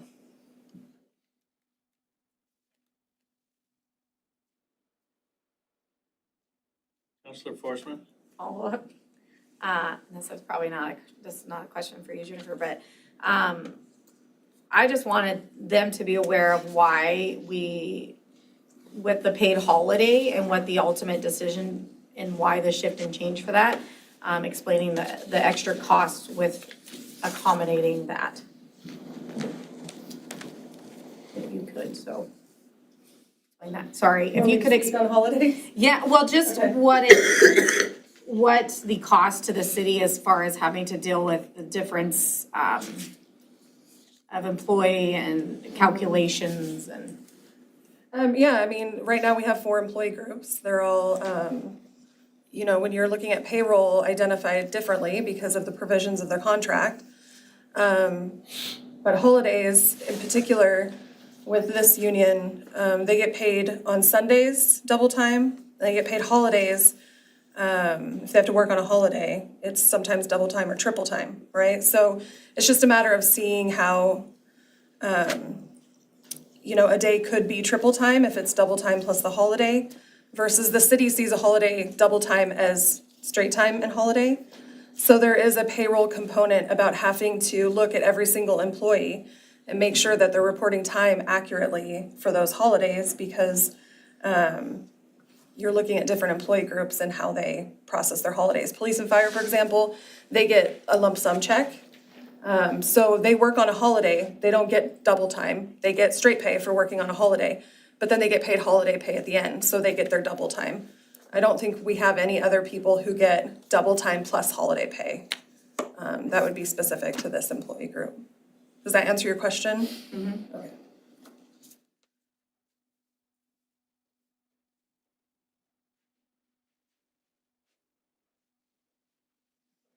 Counselor Wright? Yeah, I thought there were some additional complexities with, standby time and not on the subject of are we paying too much or paying too little, just the complexity of how do we add this up in some efficient way.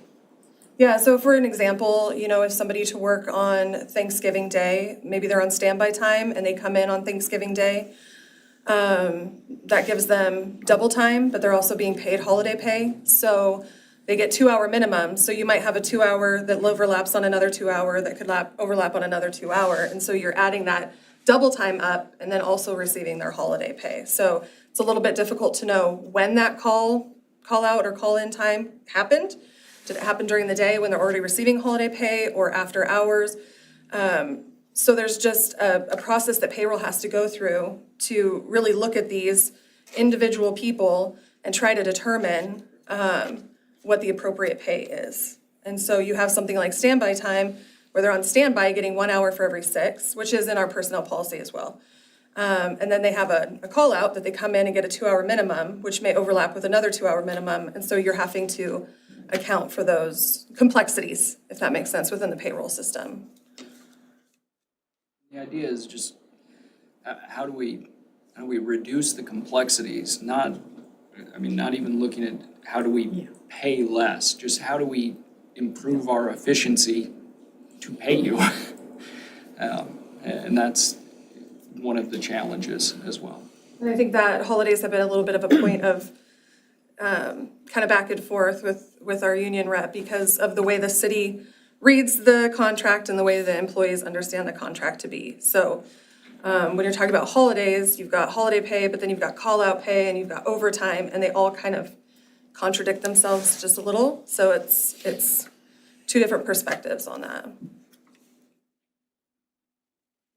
Counselor Forsman? So to speak more clearly on that, I'm not opposed to figuring out a solution to still make it that we're paying accurately, giving the incentive. But I think it's needs worth exploring on how we could do it more efficiently and effectively. Agreed. Is what my concern with it is. And maybe that even could be, I don't know until we get into this, but maybe looking at maybe a more streamlined pay for everyone that we could distribute, bump up the pay scale on everyone by a percentage if we can, or I just think that this needs revisited on those particular line items to more align with cost effectiveness and also in the fairness of those that are out there working and being called at all randoms of the hours. Yeah, and we have other employee groups, like I said, police and fire, who they might work on a Sunday, they might work on a holiday. They're getting paid straight time for that. In essence, that'll end up being double time because they'll get paid out for their holidays at the end of the year. So they're a little bit unique in the fact that this union pays the holiday at the time versus police and fire, but our other employee groups are getting that straight time and holiday pay to give them double time versus this complexity, so.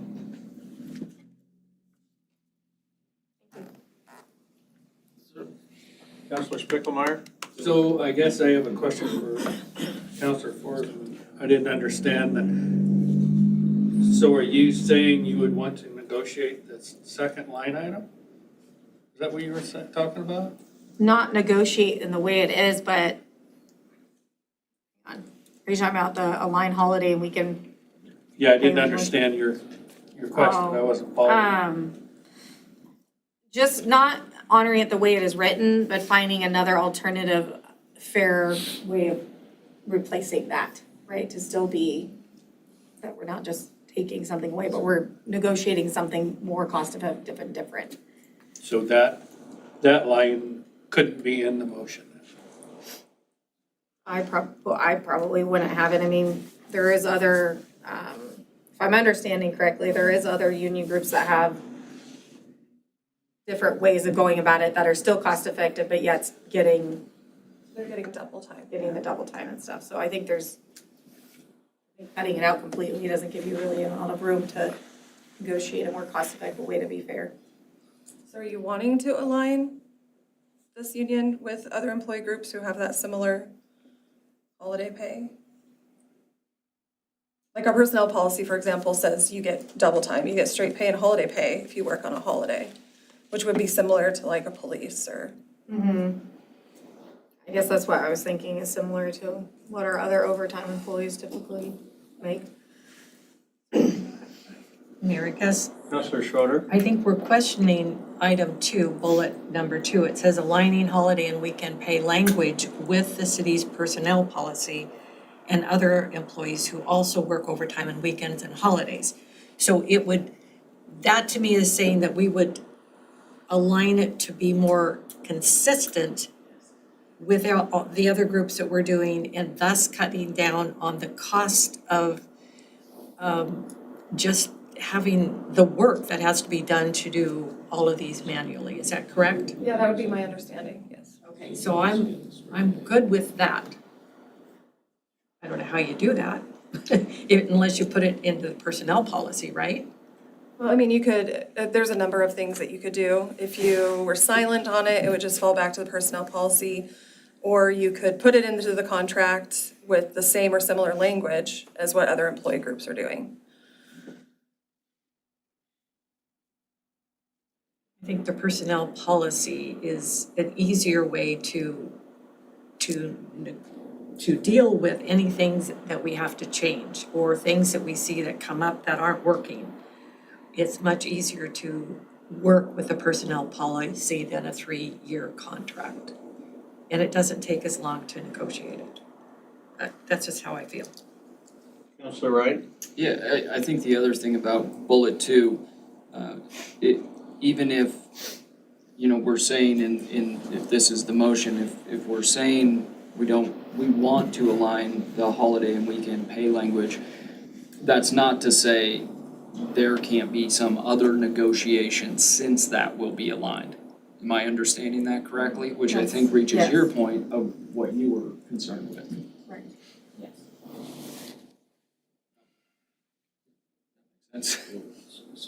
That doesn't make any sense to me. If this says you're gonna align it with the personnel policy, that means you're not gonna negotiate it.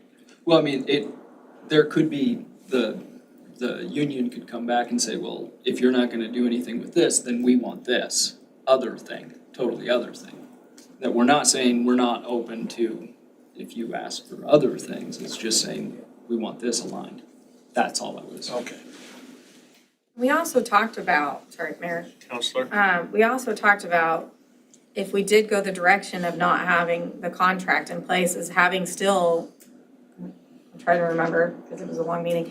It was a yearly option, like written in yearly that they can come and express new, what would you call it? New conditions that they're needing to see, whether that be an increase on their equipment pay or certification pay because things have changed. They can bring those to you guys and so that they still have an option, they still are heard and have a chance to address critical concerns that are affecting them.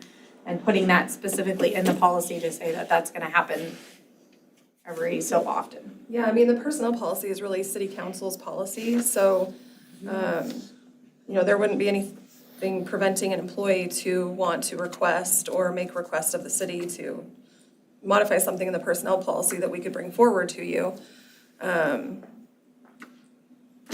It's just currently they negotiated into their contract, so. There's some safety provisions in there, boot allowance in there, like safety glasses, things that they've negotiated into their contract that we. Mayor? Counselor? We went over that too, and those with having a risk manager now and times being different from when the contract was first initiated, most of those are required, correct? As far as. Well, I think the risk manager would probably want to reduce the liability and workers' comp as much as he could, and would probably promote safety and safety equipment and clothing.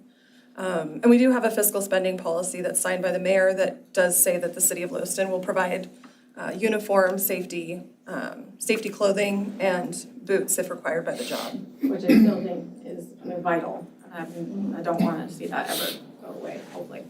That's very important. If they're going to require someone to have equipment, they should be paid for that equipment so that they're not taking out of their own pocket.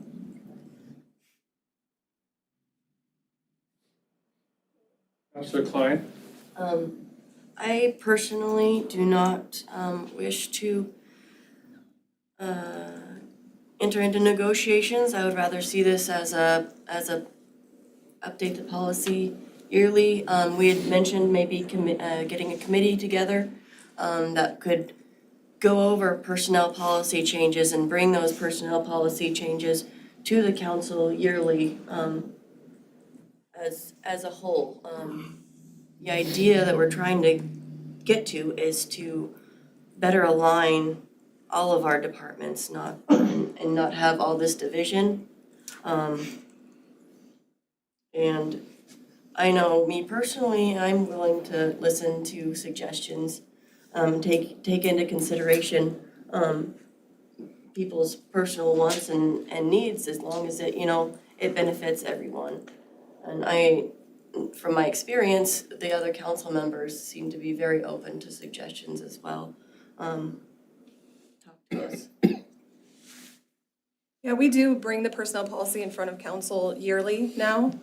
And so if there were additions that needed to be made or corrections, we could honor that and continue to bring that to you. In fact, we plan to do that, I think, next month, is bring you the personnel policy, so. That was a motion. I would like to second it. Was that a motion? No. I thought you said you'd like to make a motion. I didn't want. It sounded like a good motion. I'll second it. Councilor Wright? Yeah, one other thing to add to touch on. Councilor, let's speak up a little bit. We have folks across the room that are trying to listen. To touch on what a couple of the counselors have said already, it seems like the trigger event, all the way back when this union started, at least from what I've heard from you folks, was a communication breakdown in some way where you weren't either feeling heard or weren't actually being heard. And there were actual things that took place and improved your work life.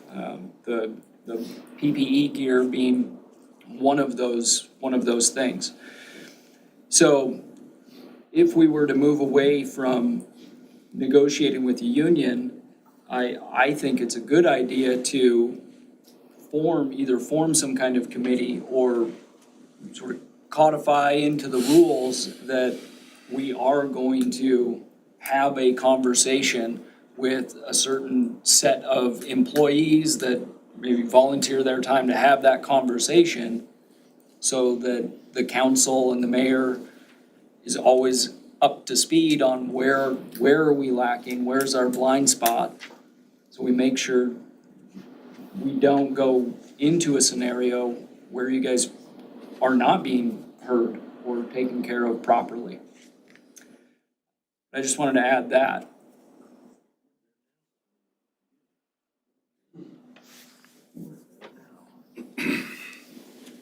Councilor Spickelmeyer? I guess this sounds a whole lot like our conversation last week, but to me, it's you have the union. We've been partners for 13 years. By telling them we're gonna fix all their issues by adjusting our 50 years. public, the personnel policy, it's what we're telling them by doing that is we don't want to recognize our union. I think we need to recognize it. There's some things I think we need to really work on and remove from the current contract, but I think the best thing forward is to recognize it, but line out the things that we're really hard set on. Councilor Forsman? walking out of obviously our meeting, I felt the same as Ficklemeyer, so I don't feel we should, if they want to have be a part of their union still, I think that they have a right to do that, and we should, I feel like we should honor that, go into a negotiation. I agree with, items on here that I don't wanna see in it, and I wanna see it looked at differently, and going into that knowing those conditions, and if we still want to go into negotiations, then that's fine, but to just not go into negotiations, I think would not be an honor for those that really did want to continue to be a part of this union that they have been a part of for a significant amount of time, 50 years, as they said. So I don't agree with not going into negotiations at all. I think that we can go to negotiations and negotiate out the things, and they can maybe bring some other ideas to the table.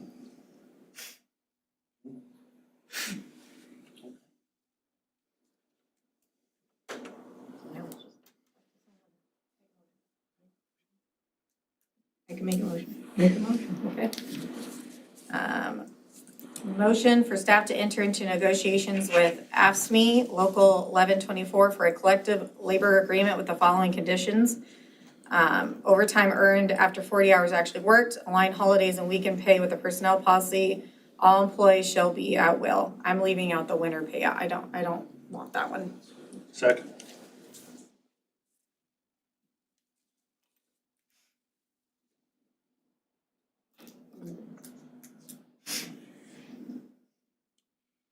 Okay, it's been moved by Councilor Forsman, seconded by Councilor Spickelmeyer, for staff to enter into negotiations with AFSCME Local 1124 for a collective labor agreement with the following conditions: overtime earned after 40 hours actually worked, align holidays and weekend pay with the personnel policy, and all employees shall be at will. Is there further discussion?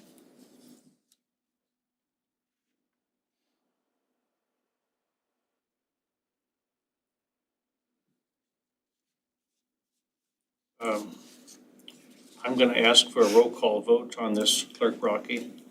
Council President Kleberg, Aye. Councilor Spickelmeyer, Aye. Councilor Wright, Aye. Councilor Schroeder, Aye. Councilor Klein, Nay. Councilor Forsman. Aye. Okay, motion passes. Thank you, councilors.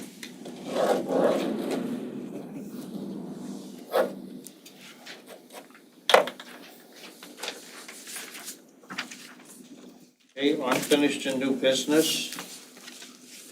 Item A, City Councilor comments. Comments shall not be related to an item currently before the City Council or an item that may come before the City Council in the foreseeable future, and shall be limited to comments, not discussion.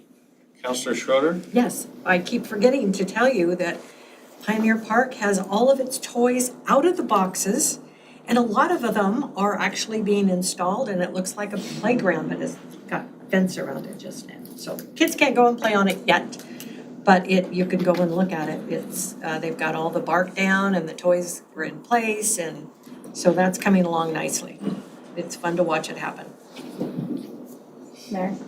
Councilor Forsman? I wanted to announce a new business that has come, I think they were open last Saturday and Sunday. They're located at 138 Thane Road, serving Whole Foods of smoothies, acai bowls, and specialty cold brew and Lotus.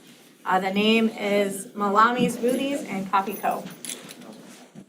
Those who will want to support your local business. Thank you, Councilor.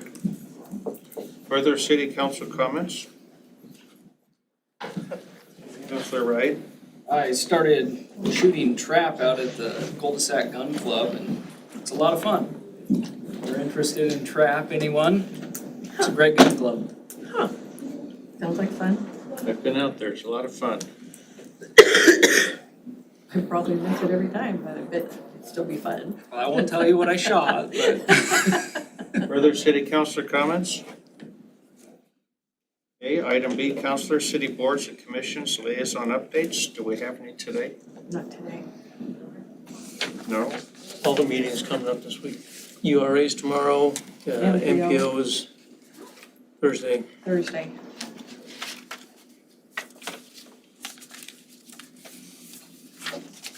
Mayor comments. Well, first of all, I'd like to thank all the staff. They've been working incredibly hard, and I'm just very appreciative of all that they do for our citizens. They're a great team.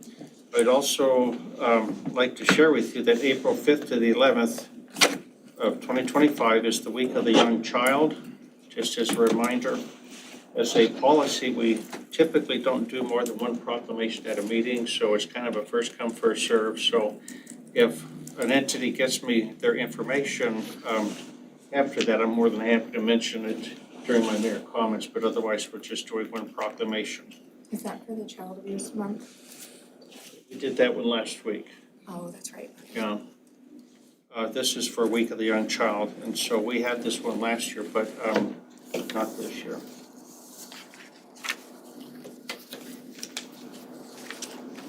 Yeah. And also,